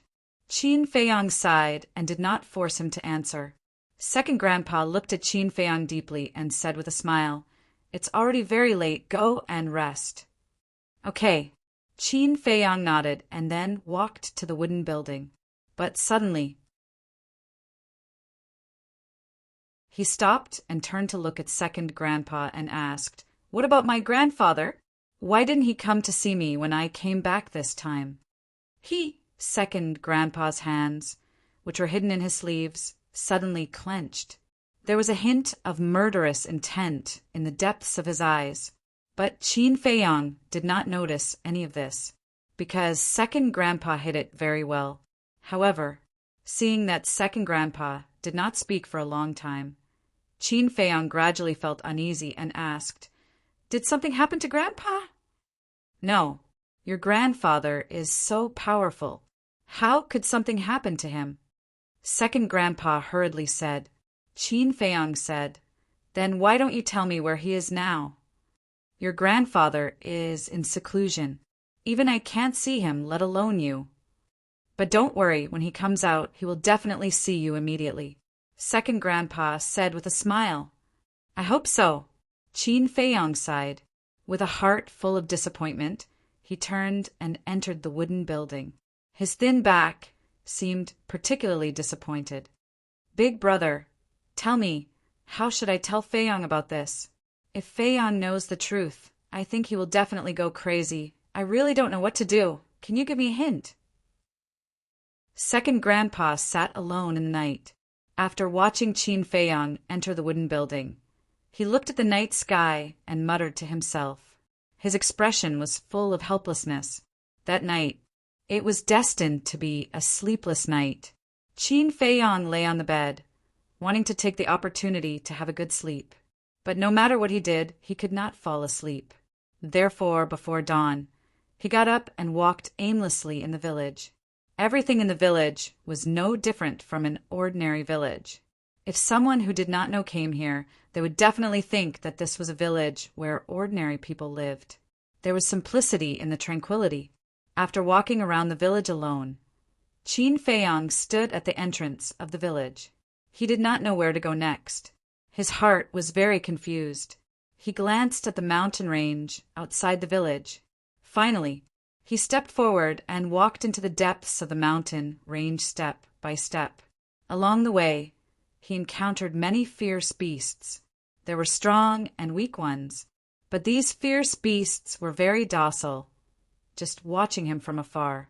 Gradually, the horizon was white. The sun rose from the horizon. The fierce beasts in the mountain range gradually began to become active. But when they saw Qin Feiyang, they silently retreated to the side. These fierce beasts were all raised by the Lu family, although they had never seen Qin Feiyang before. When Qin Feiyang first entered the Lu family, Second Grandpa had already told them. In the future, no matter who saw Qin Feiyang, they could not hurt him. Half an hour passed. Qin Feiyang crossed a jungle and a vast plain came into sight. The plain covered an area of over 100 miles. There was not a single tree, not even a single blade of grass. However, there were medicinal herbs of various colors that were overflowing with vitality. So many medicinal herbs. Qin Feiyang stood on the edge of the jungle and glanced at the medicinal herbs on the plain. His eyes were full of surprise. There were too many, densely packed, like a young girl swaying in the wind, gushing with dazzling light. The rich medicinal fragrance enveloped the entire plain. Wait, with so many medicinal herbs together, it obviously did not grow naturally. It should be the Lu family's medicinal field. I don't know if this medicinal field can be compared with the Mu family's medicinal field. Qin Feiyang muttered to himself as he strode into the medicinal field. Along the way, he basically recognized all the medicinal herbs. However, he found that many of the medicinal herbs were more than 10,000 years old. The deeper he went, the more precious the medicinal herbs he saw. Finally, he also found white jade fruit, purple spirit flower, and other extremely rare medicinal herbs. In the past 10,000 years, the Liu family's heritage should not be underestimated. Qin Feiyang murmured. Suddenly, he noticed that there was a faint black spot in the distance ahead. With suspicion, he walked quickly towards the black spot. Gradually, he saw the so-called black spot clearly. It turned out to be a small wooden building. It was very old and very simple, with only 2 floors in total. On the balcony on the 2nd floor of the small wooden building, Qin Feiyang saw an old man. The old man had reached the age of 70. His body was stooped, his beard and hair were white. He sat cross-legged on the balcony, his eyes slightly closed, wearing a very old linen clothes, but it was very clean. His old face with a bit of kindness. The old man also gave Qin Feiyang a very strong sense of intimacy. Qin Feiyang looked at the old man, step by step walked to the front of the small wooden building and stood under the balcony. The sense of intimacy deep in his heart became stronger and stronger. However, the old man did not seem to notice the arrival of Qin Feiyang and still closed his eyes.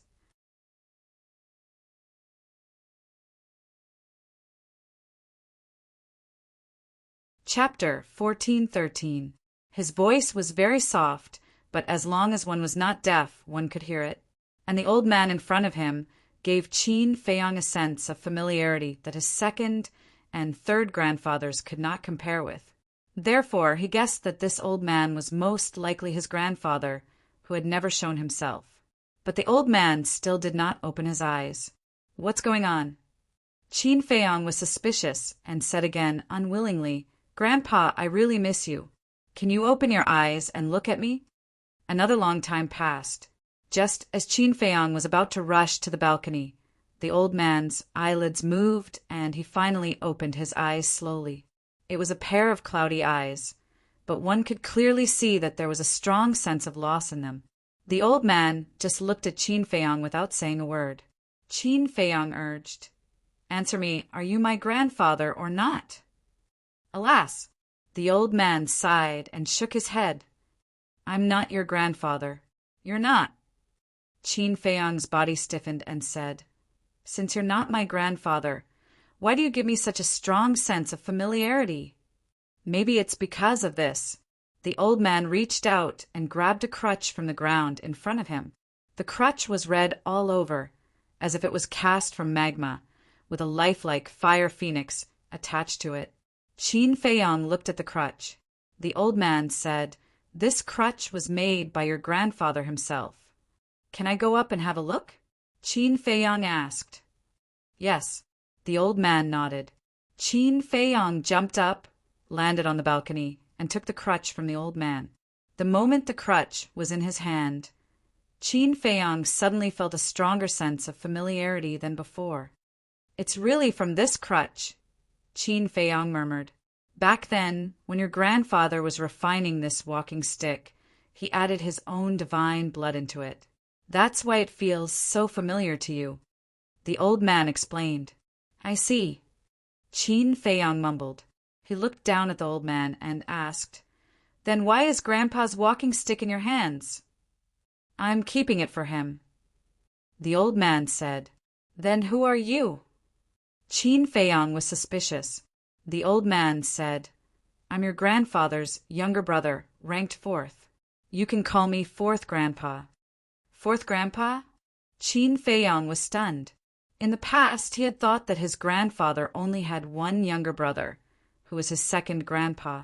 However, in the land of inheritance, his 3rd grandpa had suddenly appeared. And now, 4th Grandpa had popped out of nowhere. How many brothers did Grandpa have? Would another 5th Grandpa pop up in the future? As if seeing Qin Feiyang's doubts, the old man said in a hoarse voice, We only have 4 brothers. Oh, Qin Feiyong nodded. He looked down at the crutch and suddenly asked, "Where's Grandpa now?" "Seclusion," fourth Grandpa replied without hesitation. "Seclusion," Qin Feiyong murmured. Last night he heard from his second grandpa that Grandpa was in seclusion. He didn't believe it, so when he saw fourth Grandpa, he suddenly asked, because when a person was faced with a sudden question, they would instinctively answer truthfully. In other words, he was trying to get information from fourth Grandpa. Hearing fourth Grandpa's straightforward answer, he didn't have any doubts anymore. Qin Feiyong reached out and stroked the walking stick. He asked, "Fourth Grandpa, can you give this walking stick to me?" "No." Fourth Grandpa shook his head. He was very straightforward again. Qin Feiyong smiled helplessly. He held the walking stick with both hands and handed it to fourth Grandpa. Fourth Grandpa reached out and grabbed the walking stick. He looked up at Qin Feiyong and sighed. "We can understand your feelings, but some things can't be forced." "I understand." Qin Feiyong nodded. "It's good that you understand," fourth Grandpa said lightly. Then he asked, "When I saw you enter the herbal field just now, you looked very confused. Were you thinking about something?" Compared with second Grandpa and third Grandpa, fourth Grandpa's character was a little cold. "You knew I entered the herbal field?" Qin Feiyong was surprised. "Of course. As long as someone enters the herbal field, I can sense it immediately," fourth Grandpa said. "Then why did you pretend you didn't see it just now?" Qin Feiyong was quite unhappy, but he didn't dare to say it out loud. He nodded and said, "I was thinking about something. This time I came to the Liu family, I thought I could find the answer in my heart, and I also thought I could see Grandpa. But in the end, I didn't get anything. This makes me very confused. There are a lot of helpless things in this world. Why do you have to be so persistent? Follow your own heart. Do what you should do. Thinking about something you can't figure out will only add to your troubles." Fourth Grandpa said, "Add to your troubles. Follow your own heart," Qin Feiyong murmured. Suddenly he came to his senses. He bowed and said, "Thank you for your advice, fourth Grandpa. Go. Your life has just begun. The road ahead is very long. Do whatever you want to do. Don't leave yourself any regrets." Fourth Grandpa said with a smile. This was the first time he smiled since he met Qin Feiyong. "Yes," Qin Feiyong replied with a bow. Then he turned into a stream of light and flew toward the village. What a smart boy. If second brother hadn't sent me a message in advance last night and told me clearly, I might have spilled the beans when he suddenly asked me such a question. Looking at Qin Feiyong's back, fourth Grandpa shook his head and murmured. Then he closed his eyes again and entered the state of meditation.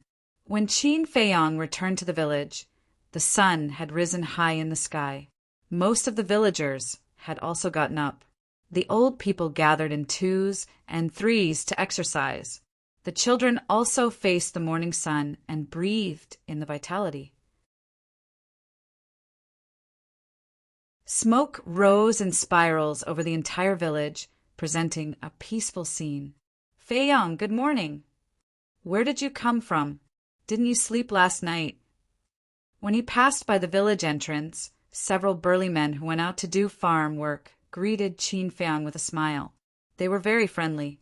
"Yes, I slept, but I woke up early in the morning. Seeing that no one was up, I went to the nearby mountains for a walk." Qin Feiyong said with a smile, "It seems that you haven't gotten used to our life here.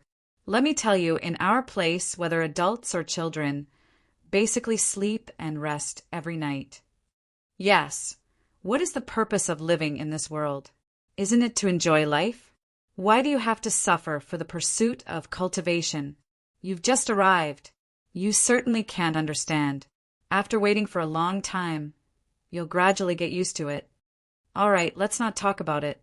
We're going to work. There's still a large wheat field to weed. Let's drink together tonight." The burly men sighed and smiled at Qin Feiyong. Then they carried their hoes and walked towards the wheat field in the distance. Qin Feiyang's eyes were filled with envy as he looked at Uzizi and the others. Although they were burly men, their cultivation wasn't weak. 2 of them were 8-star combat emperors, and 4 were 7-star combat emperors. In the outside world, such a cultivation level was enough to dominate a region. But these people lived the lives of ordinary people. Every day they ate, slept, and did farm work. They even enjoyed it. Frankly speaking, even Qin Feiyang felt inferior to such an indifferent state of mind. Shaking his head, Qin Feiyang turned around and entered the village. When a woman saw Qin Feiyang, she waved her hand from afar and said, "Feiyang, I just made breakfast. Come and have some." "Thank you, Auntie. Second Grandpa is still waiting for me at home. I'll visit your house when I'm free." Qin Feiyang smiled. "Okay, come over any time." The woman nodded. "Feiyang, come. These are freshly steamed meat buns. Take a few and try them. There's also soy milk. I made it myself. I also have freshly baked old mantou. Take a few and try them too." The villagers were too enthusiastic. Qin Feiyang almost couldn't handle it. However, looking at the smiling faces full of care, his heart felt very warm. This was what family was. Those hypocritical people in the imperial palace, compared to the people here, were simply not worth shit. Soon, he returned to the courtyard. Second Grandpa had already woken up and personally prepared breakfast for Qin Feiyang. 2 bowls of millet porridge, 2 portions of stir-fried vegetables, and a plate of kimchi. It was very simple, but it was very warm. The taste was also ordinary, but Qin Feiyang ate it. It was very delicious. Seeing Qin Feiyang eating with relish, Second Grandpa was also full of smiles and asked, "Feiyang, how long are you going to stay this time?" Qin Feiyang's arm slightly paused and said, "I'll leave tomorrow." "So soon? Isn't there still 5 or 6 days before the miracle opens?" Second Grandpa asked. Qin Feiyang finished the millet porridge in the bowl in one breath, put down the bowl and chopsticks, wiped his mouth, and then looked up at the village and the villagers with a trace of reluctance in his eyes. After a while, Qin Feiyang withdrew his gaze and sighed. "I also want to stay here, but there are some things that I have to do." Second Grandpa fell silent. Qin Feiyang smiled and said, "But when I have time in the future, I will come back. At that time, don't think I'm annoying." "What are you talking about? I can't wait to like it." Second Grandpa glared at him. Qin Feiyang grinned, held the empty bowl, and said, "Is there any more millet porridge? I want to eat more." "Yes. I specially prepared a big pot for you. Go and get it yourself." Second Grandpa smiled. "Okay." Qin Feiyang immediately ran to the kitchen excitedly. What's wrong with this boy? He was still unhappy last night. Why did he become a little different when he went out this morning? Second Grandpa looked at Qin Feiyang's back suspiciously. All of a sudden, he shook his head and smiled. What was the point of thinking about this? As long as the boy was happy, it was fine. Happy times always passed quickly. A day passed. At night, Qin Feiyang chatted with Second Grandpa for a long time. And after being enlightened by Fourth Grandpa, he slept soundly that night. And he also had a good dream. In the dream, his mother also came to the village, and everyone gathered together. When he woke up the next day, he felt unprecedentedly comfortable. Second Grandpa knew that Qin Feiyang was going to leave, so he got up very early and prepared a sumptuous breakfast for Qin Feiyang. Qin Feiyang also didn't leave anything behind. What was to come would come, and what was to go would go.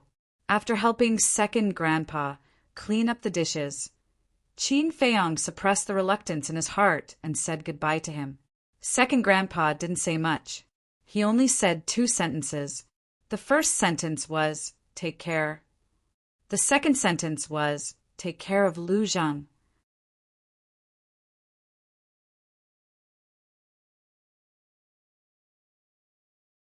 Chapter 1414 To the west of the village, more than 2,000 miles away, there was a dense jungle.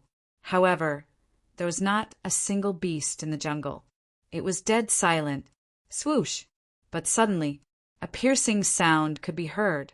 A young man in white entered the sky above the jungle. It was Qin Feiyang. As soon as he arrived at the sky above the jungle, Qin Feiyang felt that something was wrong. Not only were there no beasts in the jungle, there was not even a flying insect. Moreover, there was a stench in the air, but it was very faint. Qin Feiyang was unable to distinguish what was emitting the smell for a while. He continued to fly forward. The trees here were very thick. There were even some ancient trees that could not be surrounded by more than a dozen people holding hands.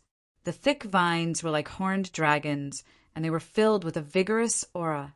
But that stench was getting more and more obvious. Qin Feiyang gradually frowned. This stench made him suddenly think of something. Feces. The deeper he went into the jungle, the stronger the stench was. It was simply disgusting. Finally, Qin Feiyang could not help but cover his nose, hold his breath, and murmured, "Did I come to the wrong place?" But the Devil Cliff that second grandpa said is in this direction. He was a little puzzled. Soon, he went deep into the jungle for dozens of miles. Suddenly, a giant mountain came into sight. The giant mountain was more than 10,000 feet high. It was completely black. There were no plants on it. It was completely bare. And under the giant mountain, there was an ancient and dilapidated stone tablet. There were 3 bold words engraved on the tablet. Devil Cliff. This is Devil Cliff. Qin Feiyang was slightly stunned. He raised his head and glanced at the giant mountain. He slowly discovered that the pungent stench actually came from Devil Cliff. Swoosh! When Qin Feiyang approached Devil Cliff, the stench was simply overwhelming. Even the smell was crazily drilling into his pores. What exactly is this thing? Qin Feiyang was puzzled. He slowly approached Devil Cliff. Soon, he discovered that the entire surface of Devil Cliff was covered with a layer of sticky stuff. What is this? Qin Feiyang frowned. However, when he was about to reach the Devil's Cliff, his expression changed. He quickly stopped and retreated. That sticky thing was actually feces. He stood in the distance and looked at the Devil's Cliff, the corners of his mouth twitching. So this was Devil's Cliff. It was no wonder that Lu Zhang and the children in the village changed their expressions when they heard about Devil's Cliff. Only a ghost would want to come to such a place. "Second cousin, where are you? Come out, we're leaving." Qin Feiyang shouted, not daring to get any closer. "Bastard!" Immediately, a furious roar exploded halfway up the Devil Mountain, like rolling thunder, resounding through the sky. Following closely, he then saw Lu Zheng flying through the air in an aggressive manner. When Qin Feiyang saw that the situation was not good, he quickly turned around and fled. "Qin Feiyang, I'm not done with you today." Lu Zheng stared at Qin Feiyang's back, gnashing his teeth. He looked as if he wanted to skin Qin Feiyang alive. "Second cousin, let's talk nicely." Qin Feiyang said. Lu Zheng shouted, "There's nothing to talk about, unless you go to Devil's Cliff and stay there for 2 days." "I won't do it." Qin Feiyang pursed his lips. If he had known in advance that Devil's Cliff was such a place, he would not have come even if he was beaten to death. Lu Zheng suddenly burned with anger and shouted, "You also know that this is not a place for people to stay. Then why did you cheat me?" "I didn't know." Qin Feiyang smiled apologetically. Is not knowing a reason? How can there be such a good thing in the world? Lu Zheng angrily chased after Qin Feiyang. Qin Feiyang did not fight back. He fled without looking back. On one hand, it was because he was in the wrong. On the other hand, it was because Lu Zheng also had a stench on him. The 2 of them chased one after the other. After about an hour, a vast sea came into sight. The Lu family was in the Reincarnation Sea. This was just a very big island. Qin Feiyang looked at the sea and frowned. Although he had not entered the sea, he could already feel the terrifying aura. And these auras were basically from 9-star combat emperors. It could be seen that the sea ahead was definitely not a place where ordinary people could set foot. Whoosh! He slammed on the brakes and stopped in the void. He turned around and looked at Lu Zhang. He said angrily, "Are you done yet?" If his second grandpa had not asked him to bring Lu Zhang along, he would not have bothered to take so long. "I'm not done." Lu Zhang rushed toward Qin Feiyang with monstrous anger.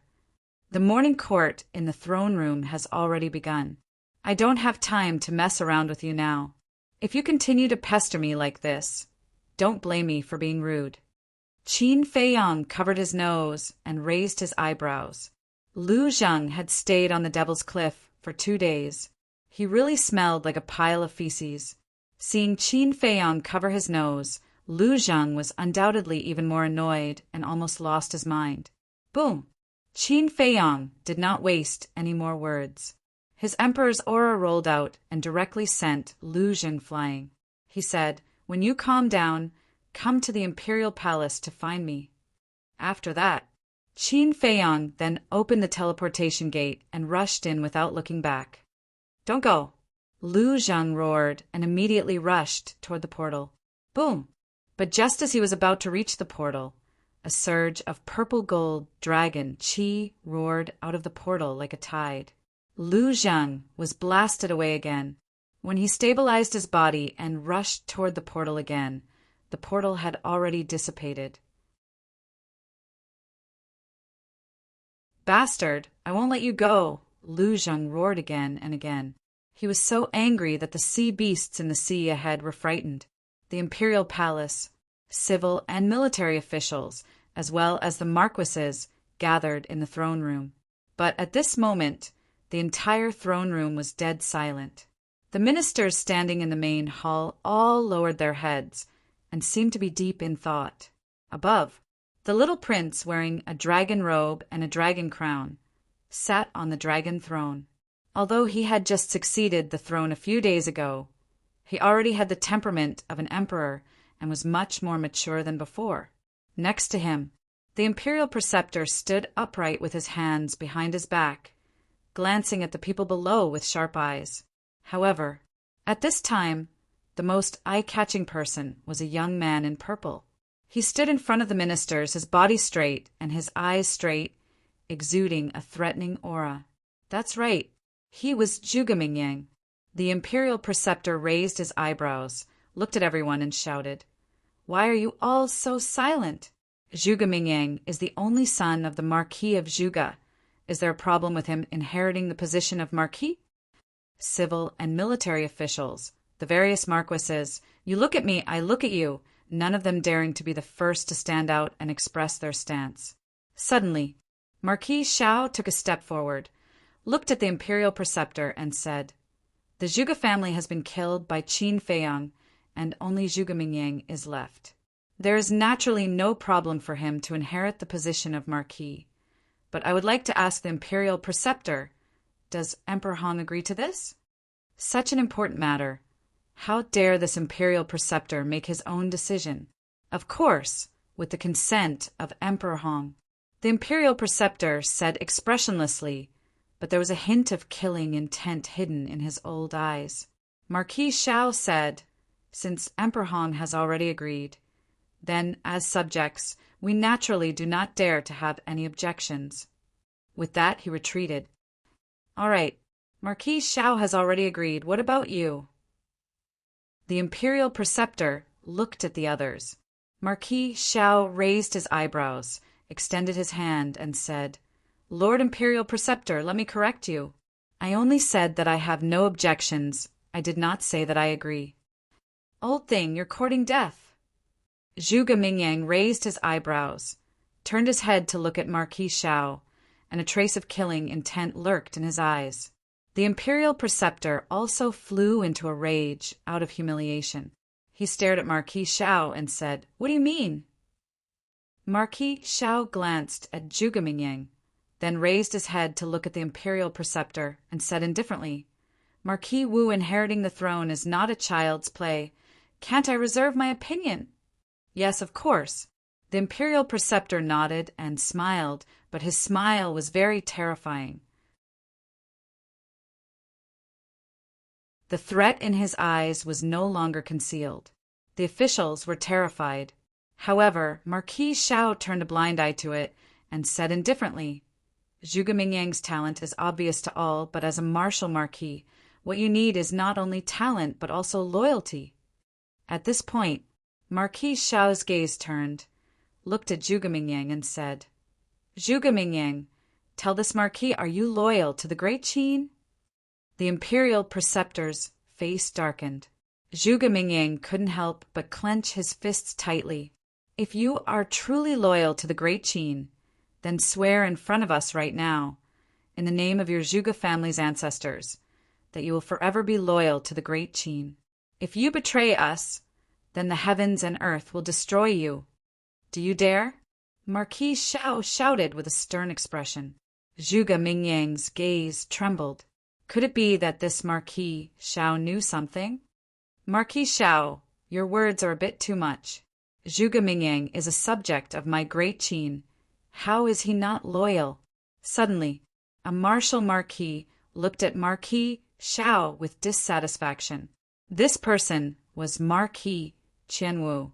Marquis Xiao said, "I only want him to swear an oath. What's so difficult about that?" Marquis Qianwu said, "There's no problem with swearing an oath, but I just feel that your attitude is too aggressive, and I feel that you're targeting Zhuge Mingyang." "I think so too. Marquis Xiao, do you have any enmity with Zhuge Mingyang? Why are you targeting him like this?" Another martial marquis stood up to speak up for Zhuge Mingyang. This person was Marquis Enwu. Marquis Xiao frowned. Marquis Enwu glanced at him indifferently and said, "Actually, there's not much meaning in swearing an oath. I only want to say one thing, as long as you have a clear conscience." With that, he raised his head to look at the imperial tutor and the little prince and bowed. "Imperial tutor, your majesty, this subject agrees that Zhuge Mingyang should inherit the title of Marquis of Zhuge." This subject also agrees. Marquis Qian Wu followed. This subject agrees as well. Another 3 martial marquis stepped out in unison and said to the imperial tutor and the little prince. These 3 people were the Marquis of Qi Wu, Marquis Mo Wu, and Marquis Ge Wu, who had been bribed by the imperial tutor. The imperial tutor nodded his head in satisfaction and looked at the others. "Who else has any objections? If not, this imperial tutor will announce it." As he spoke, he took out an imperial edict. Marquis Xiao looked at the other marquis and ministers, his brows tightly knitted together. The marquis and ministers all expressed their opinions one after another, and in the end, none of them objected. "Qin Feiyang, hurry up and show yourself. Otherwise, no one will be able to stop the imperial tutor," Marquis Xiao muttered to himself. The imperial tutor coldly glanced at Marquis Xiao, waved his hand, and opened the imperial edict. All the civil and military officials immediately knelt on the ground, including the Marquis of Xiao. When the imperial edict was read, no matter who it was, they had to kneel down and listen. This was a rule that had been left behind since ancient times, and even a martial marquis could not violate it. However, just as the imperial tutor was about to read the imperial edict, a man in white suddenly descended in front of the door of the throne room. Who else could it be but Qin Feiyang? Looking at the imperial tutor who was about to read the imperial edict, Qin Feiyang heaved a sigh of relief. Fortunately, he had arrived in time. Following that, he sneered, strode into the throne room, and said, "Zhuge Mingyang inherits the throne. Have you asked for my opinion, Qin Feiyang?" Qin Feiyang.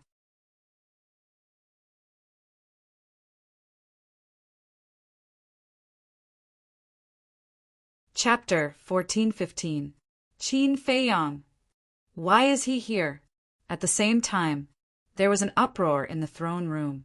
All the marquises and ministers looked at Qin Feiyang in surprise. Zhuge the state preceptor, and the young prince also looked at Qin Feiyang with hatred in their eyes. The young prince suddenly shouted, "Outsiders are not allowed to enter the throne room during the morning court. Stop him!" The Kirin army guarding the throne room didn't dare to stop Qin Feiyang. But after hearing the young prince's order, they could only brace themselves to stop Qin Feiyang. Qin Feiyang looked at the little prince. The hatred in his eyes was clearly visible. Hating me is the right thing to do, because only hatred can make you grow quickly, Qin Feiyang murmured. Looking at the Kirin army in front of him, he lightly said, "Get out of the way. This is His Majesty White Sky's decree. We have to do it. Don't make things difficult for us, okay?" The Kirin army looked at Qin Feiyang pleadingly. Qin Feiyang glanced at them one by one and nodded. "Okay, I won't make things difficult for you." The Kirin army sighed in relief. However, right at the moment when they thought that Qin Feiyang would retreat, Qin Feiyang suddenly waved his hand. A strong wind rose, and they were immediately blown away. "Impudent!" a Kirin army shouted angrily. "Are you stupid? He already showed mercy. Why are you still shouting? If it weren't for the fact that we're commanders, we would have already gone to hell." "Shut up. Anyway, we've already stopped him. It's not disobeying His Majesty White Sky's order. What happens next has nothing to do with us." The other members of the Qilin army immediately shouted at that person. Inside the hall, Qin Feiyang stepped in front of the ministers and stood next to Zhuge. He cupped his hands and said, "This commoner Qin Feiyang greets His Majesty White Sky. I don't want to see you. Get out of here at once." The young prince stood up and shouted. Qin Feiyang said indifferently, "After I've finished dealing with the matters here, this commoner will naturally leave without the need for your Majesty to say anything. In addition, you are now the ruler of a country, so you must pay attention to your image. Try not to do something like yelling and shouting in the imperial court again." The little prince angrily stared at Qin Feiyang. In the end, he coldly snorted, clenched his two small hands, and returned to the dragon throne. "Qin Feiyang, although you and His Majesty White Sky are brothers, you've already been expelled from the imperial palace. Please leave immediately." Marquis Qianwu's eyes flashed as he stood up and shouted at Qin Feiyang. He would never forget the death of his son. In the past, because he was afraid of Qin Feiyang, he did not dare to say a word. But now, with the imperial tutor, a peak false god, supporting him, he was no longer afraid. Qin Feiyang raised his eyebrows and turned to look at Marquis Qianwu with a playful look in his eyes. "Did I say something wrong? This is the most sacred throne room. How can a commoner like you barge in?" Marquis Qianwu coldly shouted, then looked at the ministers around him and said, "All of you, tell me, am I right?" Obviously, he was fanning the flames, but the result disappointed Marquis Qianwu. No one present dared to say a word. Even Marquis N Wu, Marquis Mo Wu, Marquis Gu Wu, and Marquis Qi Wu, who were in the same camp as him, remained silent. Qin Feiyang laughed in ridicule, looked at the ministers and said, "There's something I suddenly forgot. Can any of you remind me? How many times have I destroyed the throne room?" Everyone's heart trembled. From his tone, was he going to destroy the throne room again? If it was anyone else, they would definitely not think so, because no one dared to be impudent in the throne room. But Qin Feiyang was a person who could not be treated with ordinary eyes. Qin Feiyang looked at Marquis Qianwu and sneered. "I even dared to destroy the throne room. Do you think I would be afraid of you fanning the flames here?" Marquis Qianwu's expression froze. The imperial tutor suppressed his anger and said in a deep voice, "Qin Feiyang, what exactly do you want?" Qin Feiyang smiled faintly, looked at the imperial tutor and said, "Last night the ancestor gave me a dream. Do you know what it was?" The imperial tutor raised his eyebrows. "The ancestor told me two things. The first is about Zhuge Mingyang inheriting the Marquis title. The ancestor said that this Zhuge Mingyang has disloyalty to the great Qin and cannot be allowed to inherit the Marquis title. Qin Feiyang chuckled. Ridiculous. Let's not talk about whether your dream is real or not. Just your words are not credible. The imperial tutor sneered. Of course, my words are not credible. However, I wonder if Lord Imperial Tutor still remembers that I told you that I have a recording of your conversation with the Grand Valley Master. Qin Feiyang teased. The Imperial Tutor's pupils constricted as he sent a voice transmission. Don't think that you can threaten me with that recording. Did I threaten you? Qin Feiyang asked back. If that's not a threat, then what is? The Imperial Tutor said angrily. Qin Feiyang laughed. I just want you to understand a principle. As long as I, Qin Feiyang, am here, you can't do whatever you want. The Imperial Tutor clenched his fists. Qin Feiyang smiled faintly, turned to look at the officials, and said, Everyone must be thinking, isn't it just a dream? What is there to believe? But I want to tell you that this is a dream from the ancestor. Even if it is not credible, you have to consider it carefully. Ridiculous! This is too ridiculous! Marquis Qianwu roared with righteous indignation. Qin Feiyang changed the topic and said angrily, You even dare to question the ancestor. Blaspheme, are you courting death? Marquis Qianwu's body trembled. This was a serious crime, and hurriedly said, I don't dare to blaspheme the previous emperor. But who knows if your dream is real or fake? Only I know about dreams.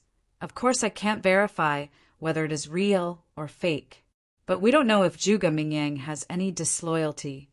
Therefore, I suggest that Zhuge Mingyang's succession of the Marquis title be postponed for the time being. I wonder if anyone has any objections. If there is, don't hesitate to say it. After all, I, Qin Feiyang, am a very democratic person. I respect everyone's opinion. Qin Feiyang said with a smile. Democracy? Respect? Hearing this, many people snorted in their hearts, but no one dared to show it, because they didn't want to follow in the footsteps of the Zhuge family. Zhuge Mingyang could no longer hold back the anger in his heart. He stared at Qin Feiyang and roared, Don't go too far! How can such a kind person like me bully you? I'm doing this for the sake of the great Qin and for your own good, because everyone is now wondering if you have any ulterior motives. So I have to investigate as soon as possible and prove your innocence. Moreover, if you really don't have any disloyalty, then the Marquis title will be yours sooner or later. What are you afraid of? Qin Feiyang teased. Zhuge Mingyang said angrily, who said, I'm afraid? You're just spouting nonsense. Qin Feiyang laughed. There's a good saying, if you don't do anything wrong, you won't be afraid of ghosts knocking on your door. Since you're not afraid, then cooperate with my investigation. Don't try to twist words. Who do you think you are? Why should I cooperate with you? Zhuge Mingyang was unable to restrain his anger. Seeing that the situation was not good, the state preceptor shouted, Shut up! Zhuge Mingyang was not convinced. He looked at the state preceptor and said angrily, Lord State Preceptor, this is the throne room. You're just going to let him mess around like this? Stupid! Can't you see that Qin Feiyang is setting a trap for you? He wants to provoke you on purpose, make you lose your mind, and say those things you shouldn't say, understand? The state preceptor shouted. Hearing this, Zhuge Mingyang's eyes trembled slightly. He looked at Qin Feiyang gloomily and said, I, Zhuge Mingyang, have a clear conscience. You can say whatever you want. Qin Feiyang glanced at the state preceptor. As expected, the older the ginger, the spicier it was. He had seen through his scheme so quickly and woke up Zhuge Mingyang. Qin Feiyang looked at the civil and military officials and said impatiently, All of you say something. I propose to postpone Zhuge Mingyang's succession as the Marshal Marquis. Do you have any objections? Marquis Xiao's eyes flashed and said, This Marquis agrees to postpone it. Heard of it. The state preceptor and Zhuge Mingyang immediately looked at Marquis Xiao, the killing intent in their hearts unprecedentedly strong. Marquis Qianwu raised his eyebrows and said angrily, "Marquis Xiao, what do you mean? Could it be that you have already been bribed by Qin Feiyang?" Impudent! Is this something a marquis dares to say? Marquis Xiao glared at Marquis Qianwu. Marquis Qianwu said indifferently, "This marquis is only voicing the doubts in my heart." What a joke! Before Qin Feiyang appeared, this marquis had already said that Zhuge Mingyang had ulterior motives. So this marquis only agreed with his own point of view and has nothing to do with Qin Feiyang. If you continue to spread rumors that this marquis is colluding with Qin Feiyang, then this marquis has reason to suspect that you are the same as Zhuge Mingyang and also have ulterior motives towards the great Qin. Marquis Xiao said. Marquis Qianwu was so angry that he was actually bitten back. All right, the two of you stop arguing. Since everyone can agree on this matter, then let's discuss it later. Let me first talk about the second dream that the ancestor gave me. Qin Feiyang said. Everyone couldn't help but frown. What kind of trick was this kid playing now? Especially the state preceptor. At this moment, there was an indescribable sense of irritation in his heart. Qin Feiyang laughed. This second dream is related to some martial marquis. The various martial marquis immediately became nervous. The ancestor told me that recently there have been some martial marquis who have been very dishonest. They are clearly taking our great Qin's salary, but they colluded with some old bastard and colluded with him. Qin Feiyang swept his gaze across the group of martial marquis with a playful expression. The group of martial marquis, other than Marquis Xiao, were all somewhat flustered, because they all knew who the old bastard Qin Feiyang was talking about was, and during this period of time they had more or less interacted with the state preceptor. Of course, the ones who were the most flustered were Marquis Qianwu and the other four, because they had already sided with the state preceptor. Marquis Xiao glanced at the state preceptor, and a cold smile flashed across his eyes. Looking at Qin Feiyang, he pretended to be confused and said, "Qin Feiyang, can you speak more clearly? We don't understand." "All right, I'll make it clearer. As a martial marquis of the great Qin Empire, who should you be loyal to? Naturally, you should be loyal to the great Qin and His Majesty the White Sky. But some people have made the wrong choice and pledged their loyalty to an old bastard. Marquis Qianwu, Marquis Anwu, Marquis Mowu, Marquis Chiwu, Marquis Gawu, the five of you are the most senior marquis in my great Qin. Why don't you answer me? How should I deal with such a marquis?"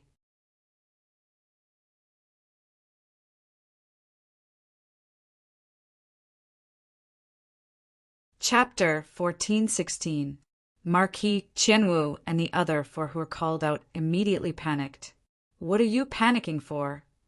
Could it be that the ancestor's dream is true, and those dishonest martial marquis are you? Qin Feiyang looked at the five of them suspiciously. Don't spout nonsense.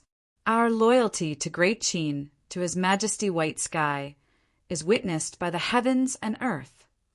The five of them glared at Qin Feiyang angrily and said. Qin Feiyang said impatiently, "Then tell me, how should we deal with those martial marquis who are not loyal to great Qin and His Majesty White Sky?" Marquis Qianwu said, "If there really is such a person, he should immediately be stripped of his position as a martial marquis." Wrong. Qin Feiyang shook his head. What's wrong? Marquis Qianwu frowned towards these disloyal and unjust martial marquis. Only by killing them without mercy will we be able to uphold the imperial court and enforce the law. Qin Feiyang said word by word, killing intent surging in his eyes.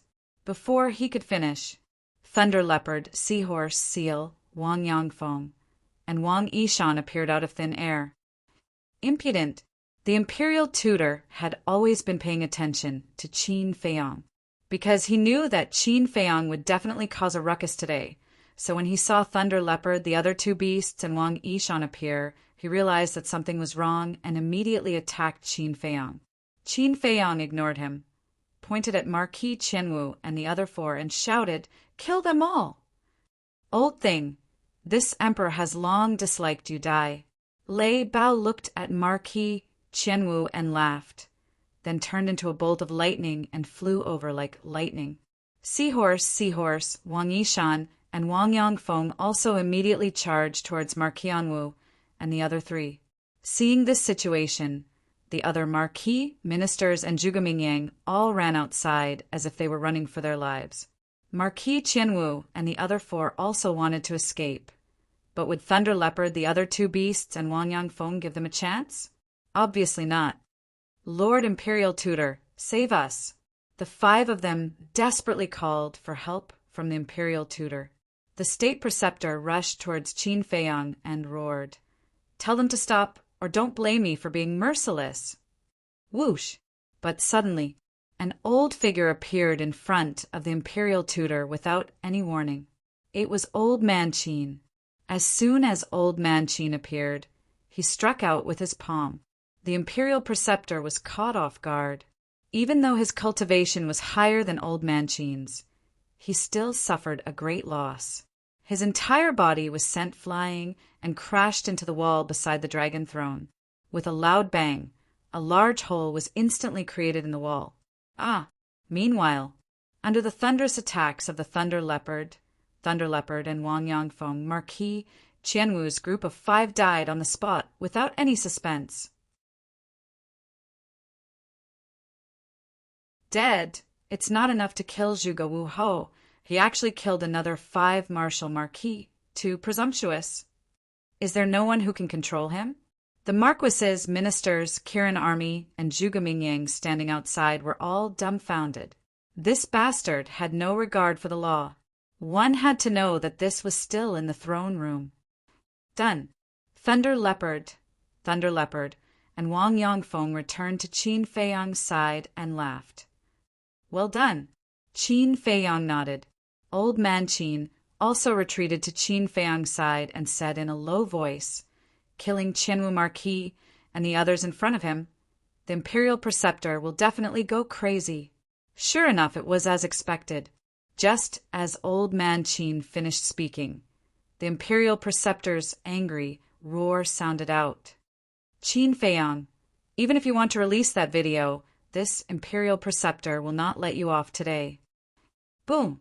A terrifying divine might erupted, causing the entire throne room to shake violently and immediately begin to collapse. Whiz! Following closely, the Imperial Preceptor rushed out of the hole like a crazed beast, charging towards Qin Feiyang's group. "Quick!" Old Man Qin urged. At this moment, the Imperial Preceptor gave off a great sense of fear.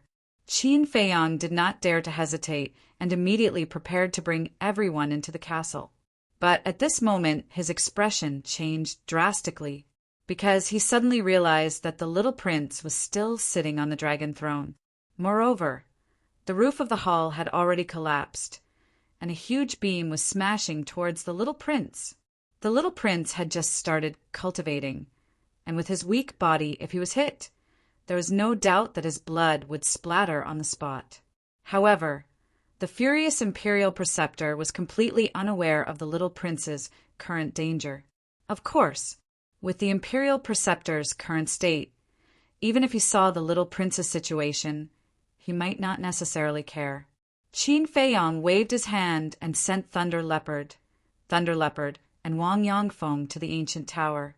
Then he rushed towards the little prince like lightning and roared, "Old Man Qin, stop him!" Qin Feiyang's sudden action puzzled Old Man Qin. But when he saw the little prince, he immediately understood and immediately rushed towards the Imperial Preceptor. In the blink of an eye, Qin Feiyang rushed to the little prince's side and smashed the beam with his palm. He lowered his head and glared at the little prince, shouting, "Why didn't you leave just now? Do you want to die?" The little prince did not say a word and only looked at him coldly. Qin Feiyang could not help but feel helpless. He picked up the little prince and turned into a ray of light. He smashed the roof of the hall with his fist and rushed up into the sky. Boom! The divine might of Old Man Qin and the imperial preceptor shocked everyone. Figures continued to soar into the sky and looked towards the imperial palace. It's Qin Feiyang. What is he doing? Did he kidnap Emperor Hao Tian? Heavens, what is he trying to do? No matter what, Emperor Hao Tian is still his younger brother. How can he be so heartless? Looking at the little prince in Qin Feiyang's hand, everyone immediately roared with righteous indignation. It's the young lord. He really has broken through to the 4-star combat emperor realm. Damn it, this speed is too heaven-defying. At the same time, among the crowd, there were 8 young men and women. It was Wang Zicheng and the others. At this moment, they looked at Qin Feiyang from afar with disbelief. After the 2 continents were connected, there were now many people from the Forgotten Continent in the imperial city. Of course, in the central divine kingdom's divine city, there were also many people from Great Qin. It's really Qin Feiyang. This bastard is indeed a star of calamity. Wherever he goes, he brings disaster. However, I'm afraid he won't be able to escape this time. Is there even a need to say that? The Mu family, the main pagoda, Great Qin, and the mysterious madam are all looking for him.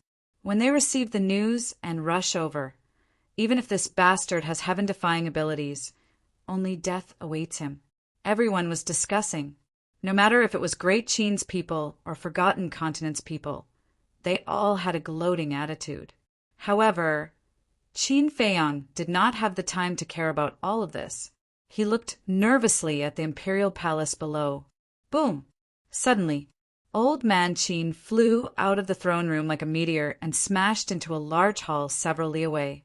Following a loud explosion, a huge crater appeared in the ground. The surrounding palaces also collapsed one after another. Countless palace maids and eunuchs were affected. Qin Feiyang's heart sank. He did not expect old Qin to be injured so easily by the imperial tutor. The gap between the peak of the semi-divinity realm and the semi-divinity realm was too big. Qin Feiyang, you son of a bitch, I'll definitely kill you today. Following a furious roar, the imperial tutor rushed into the sky with a monstrous aura. Boom! The shattered imperial palace also completely collapsed, turning into ruins. The throne room was once again destroyed because of Qin Feiyang. Can't that bastard stop for a bit? Isn't that right? It was fine in the past because there were no people from the Forgotten Continent. However, with so many outsiders watching, isn't he embarrassing Great Qin? Don't wash your dirty linen in public. He's really embarrassing us. Everyone was indignant, and their expressions were filled with disgust for Qin Feiyang. However, why did Qin Feiyang do this? Wasn't it to protect Great Qin and them? They did not know anything. So what right did they have to criticize Qin Feiyang? I didn't expect young master's situation to be so bad in Great Qin. Yeah. It's worse than when he was on the Forgotten Continent. It's really hard on him. He has to protect Great Qin while being cursed by Great Qin's people. If it were me, I would have already turned on him. However, he silently endured it. Who can understand the pain in his heart? Wang Zicheng and the others could not help but sigh inwardly, although they did not know the real situation. Based on their understanding of Qin Feiyang, it was not difficult to guess that Qin Feiyang did this for the sake of Great Qin. Qin Feiyang.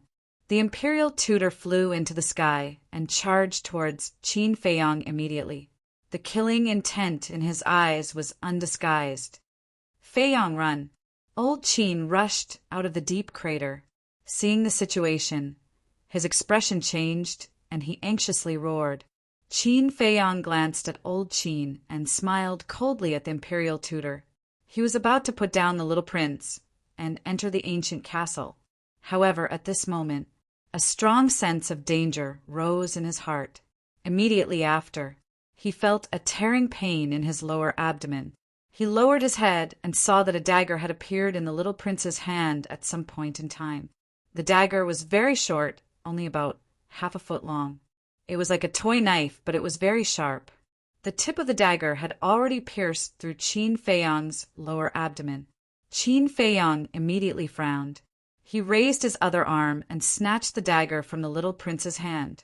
Although the little prince's actions were unexpected, the dagger did not pierce through his qi. However, Qin Feiyang's expression darkened. He lowered his head to look at the little prince. The little prince also raised his head and looked at Qin Feiyang. There was no fear on his tender little face. The imperial tutor, old Qin, and the surrounding civil and military officials were stunned on the spot when they saw the scene. They didn't expect that the little prince would attack Qin Feiyang.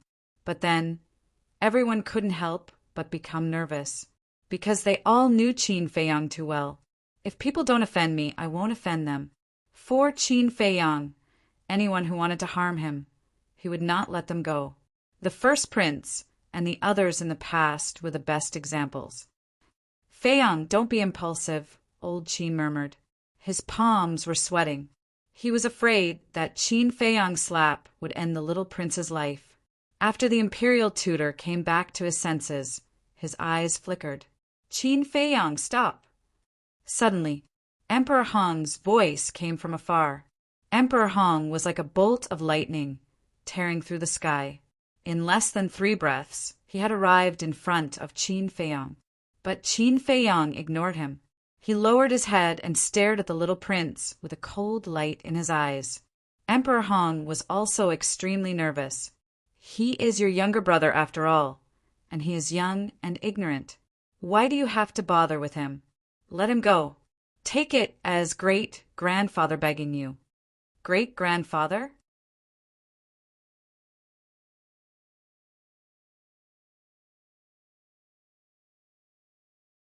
Chapter 14:17. It could be said, Qin Feiyang did not hold back when he said those words. In front of so many people, being ridiculed like this in front of everyone, Emperor Hong also had a face full of shame, unable to show his face. What is it? Nothing to say? Qin Feiyang sneered. Emperor Hong said, This old man doesn't care what you say as long as you can let Hao Qian go. You care about him that much? Qin Feiyang was startled, then grinned and said, Then do you know that what I like to do the most is to destroy the things that others care about the most? You dare! Emperor Hong immediately glared at him. Do you think I don't dare? Qin Feiyang chuckled, playing with the dagger that the little prince had used to attack him. The sharp blade gleamed with a cold light. Emperor Hong's body and mind tightened, and he hurriedly said, Don't hurt him, this old man. I beg you. Ugh. Qin Feiyang was stunned and said, What did you say? Say it again. I didn't hear it clearly just now. Emperor Hong stared at Qin Feiyang, clenched his fists and gritted his teeth. This old man begs you. Ha ha! Qin Feiyang laughed out loud. He actually put down his pride to beg him? If it was in private with only the two of them, it would be fine. But now, there were a lot of people looking at them. Wasn't this old fellow afraid that he would become the laughingstock of everyone in the future? I beg you. Emperor Hong opened his mouth again, his eyes bloodshot. As the son of the Qin emperor, and also the second-generation emperor who ruled the great Qin, he was also Qin Feiyang's great-grandfather. But now, he was so humble in front of Qin Feiyang. It could be imagined that he did not feel good in his heart. But at this moment, he had no choice but to endure it. Originally, I was quite angry, but looking at your funny face, I feel much better. All right. Seeing that you are so sincere, I will return the little prince to you. But I have a condition. Qin Feiyang said. Speak. Emperor Hong said. Before entering the divine site, you and the imperial advisor are not allowed to do anything to me or the people around me. As Qin Feiyang spoke, he pointed to old man Qin in the distance and added, including him, Lord Emperor Hong, you can agree to it. The imperial preceptor's expression changed as he hurriedly said, If you don't agree to his conditions, do you have any other way to save Hao Ian from him? Emperor Hong was inwardly vexed. Looking at Qin Feiyang, he nodded and said, "This old man promises you." "Don't go back on your word," Qin Feiyang said. Emperor Hong said in a deep voice, "With so many people watching and listening, this old man can't afford to lose this face." "That's true." Qin Feiyang nodded. He lowered his head to look at the little prince and said, "Grow up quickly, because with your current ability, you can't even get close to me, let alone avenge your mother. One day, I will personally send you to hell." The little prince enunciated each word clearly. "Your courage is commendable, but it depends on whether or not you have the strength."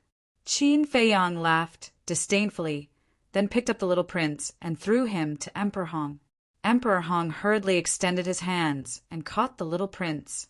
He asked with concern, "Are you all right, child?" "I'm fine." The little prince shook his head. "It's good that you're fine." Emperor Hong heaved a sigh of relief. With a light wave of his hand, the little prince landed safely on the ground. A group of Kirin army immediately surrounded him and carefully protected him. The imperial preceptor looked at Emperor Hong and said, "My lord, you have to think twice. Not only did he kidnap the little prince, he also killed 5 martial marquis in the imperial court." "Kidnap?" Qin Feiyang laughed coldly, looked at the imperial preceptor and said, "If I hadn't saved him, he would have been smashed to death by the beam. I would like to ask, what were you doing at that time? Have you ever worried about his safety? That was also caused by you. If you didn't have people kill Qianwu Marquis and the others, would Imperial Preceptor be so angry? To the point of losing his mind?" The Imperial Preceptor coldly snorted. Qin Feiyang said, "So to say, saving him is still my fault?" The Imperial Preceptor laughed sinisterly. "It was your fault to begin with." Emperor Hong asked, "Which martial marquis did he kill?" The Imperial Preceptor looked at Emperor Hong and said truthfully, "Qianwu Marquis and Wu Marquis, Mo Wu Marquis, Go Wu Marquis, Qi Wu Marquis, all the civil and military officials can testify." How preposterous! Emperor Hong was furious. With a wave of his hand, a vast and mighty pressure surged out and enveloped Qin Feiyang in an instant. Old man Qin's expression changed as he roared, "Emperor Hong, you are the son of the previous emperor. Just now, you personally agreed to Qin Feiyang's conditions. I hope you can take care of your face and be a man of your word. You've already made this old man lose all his face. Would this old man still care? Moreover, this boy held the Son of Heaven hostage, killed loyal people, and committed all kinds of evil. If this old man continues to ignore it, how will the world talk about this old man behind his back? They will definitely say that this old man cares about family ties, bends the law for personal gain, and covers up and connives at Qin Feiyang. This crime is even greater. This old man doesn't want to be a sinner for all eternity. Therefore, this old man will place righteousness before family today and get rid of this malignant tumor, returning peace to great Qin." Emperor Hong said, his words righteous and awe-inspiring. "Well said," the imperial preceptor praised. "That's right. This kind of evil person should be eliminated as soon as possible. Lord Emperor Hong, we all support you. The entire Great Qin's people also support you." Some martial marquis also roared, filled with righteous indignation. Emperor Hong looked at them one by one, his old face full of gratification. Following that, he looked at old man Qin and shouted, "Did you see that? Qin Feiyang's actions these few years have long aroused public indignation. If this old man doesn't kill him today, how will I account to the world?" Old man Qin lamented, "Lord Emperor Hong, the older you get, the more muddle-headed you become. Preposterous! You still dare to humiliate this old man. You colluded with Qin Feiyang, plotted to usurp the throne. Your crime is also unforgivable. Imperial Preceptor, immediately arrest him. If he dares to resist, execute him on the spot. Emperor Hong roared. Yes. The Imperial Preceptor responded respectfully, turned to look at Old Man Qin, and said with a cold smile, Old man, today is your doomsday. Boom. Finished speaking. Divine might surged out, charging towards Old Man Qin. Ha ha! My dignified Great Qin actually doesn't have a reasonable person. Letting wolves rule the road, how lamentable! Great Qin is not far from destruction. Old Man Qin raised his head and laughed, wildly, incomparably sorrowful. Deceiving the public with lies, damn it! A strong killing intent flashed in the Imperial Preceptor's eyes. Bastard! This old man won't let you continue to be so insolent. Today, even if my body is smashed to pieces, this old man will drag you down to hell together. Old Man Qin smiled sinisterly, his divine might erupting with a bang, carrying a sense of determination as he faced the Imperial Preceptor. Old Man Qin, what are you going to do? Qin Feiyang said in shock and anger. Don't worry about me. If there's a chance, run away. But you have to promise me, after you become strong, you must pacify the chaos of Great Qin and protect the rivers and mountains left behind by the previous emperor. If someone dares to stir up trouble, even if it's a relative whose blood is thicker than water, please don't show mercy. Old Man Qin roared. This sentence was already very obvious. This family whose blood was thicker than water was undoubtedly referring to Emperor Hong and the emperor of these people. Old Man Qin was a person who valued friendship and righteousness. To be able to make him harden his heart to say these words, it could be seen how disappointed he was with Emperor Hong at this moment. I will, Qin Feiyang said silently, then looked at Emperor Hong and said, Cancer? Righteousness over family? You're really good. Cut the crap. This old man will send you on your way now. Emperor Hong shouted coldly, took a step forward, and mercilessly slapped towards Qin Feiyang's head. On the other side, State Preceptor and Old Man Qin also collided. Old bastard, die with this old man. Old Man Qin laughed sinisterly. A destructive aura rushed out of his body, and the void immediately shattered crazily. This! State Preceptor's body stiffened, and he immediately turned around to flee, roaring, Emperor Hong, he's going to self-destruct! Run! What? Self-destruct? Emperor Hong's body and mind trembled. How could he have thought that Old Man Qin would actually do such a crazy thing? False god self-destruct. Even if he was a supreme existence of the peak false god realm, it would be difficult to escape death. This was not the main point. The main point was that once Old Man Qin self-destructed, the entire imperial palace and imperial city would instantly be reduced to ashes. No one here would be spared, and they would all die. Old Man Qin, I'm sorry I caused your death. If I didn't have to save the little prince, how could you fall to such a state? Qin Feiyang closed his eyes in pain, 2 drops of tears silently falling from the corner of his eyes. False god is going to self-destruct. Everyone run. At the same time, whether it was the imperial palace, the temple, or the major cities, they were all in a panic at this moment. Everyone scrambled to open the teleportation gate and escape. False god self-destruct? Damn it, this is a bit too much.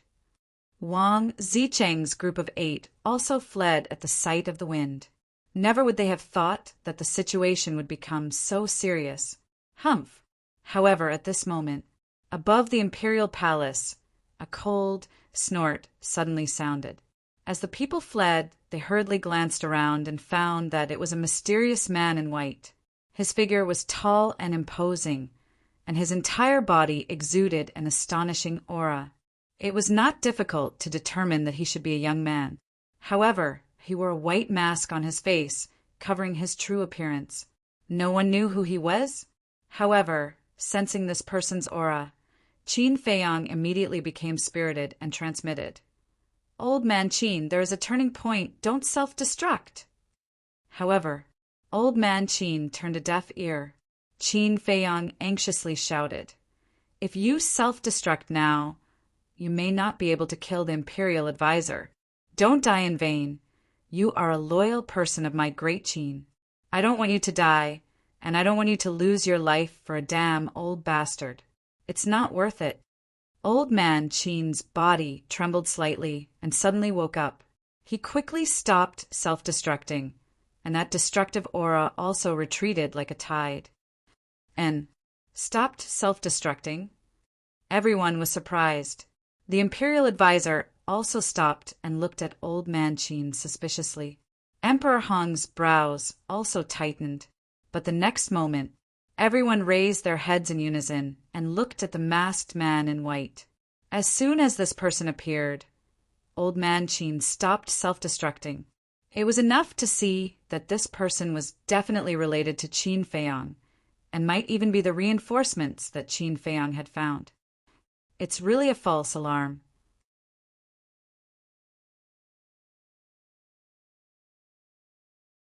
If Old Man Qin really self-destructed, not to mention the Imperial Advisor and Emperor Hong, people like us will definitely die. Yeah, although I haven't seen a fake god self-destruct with my own eyes, I can imagine how scared it is. Wang Zicheng's group of 8 also heaved a sigh of relief. Their clothes were soaked in cold sweat. This was too crazy. You're tuning in to the Thunder Spear YouTube channel. Don't forget to subscribe and join us on this journey to catch the most captivating stories.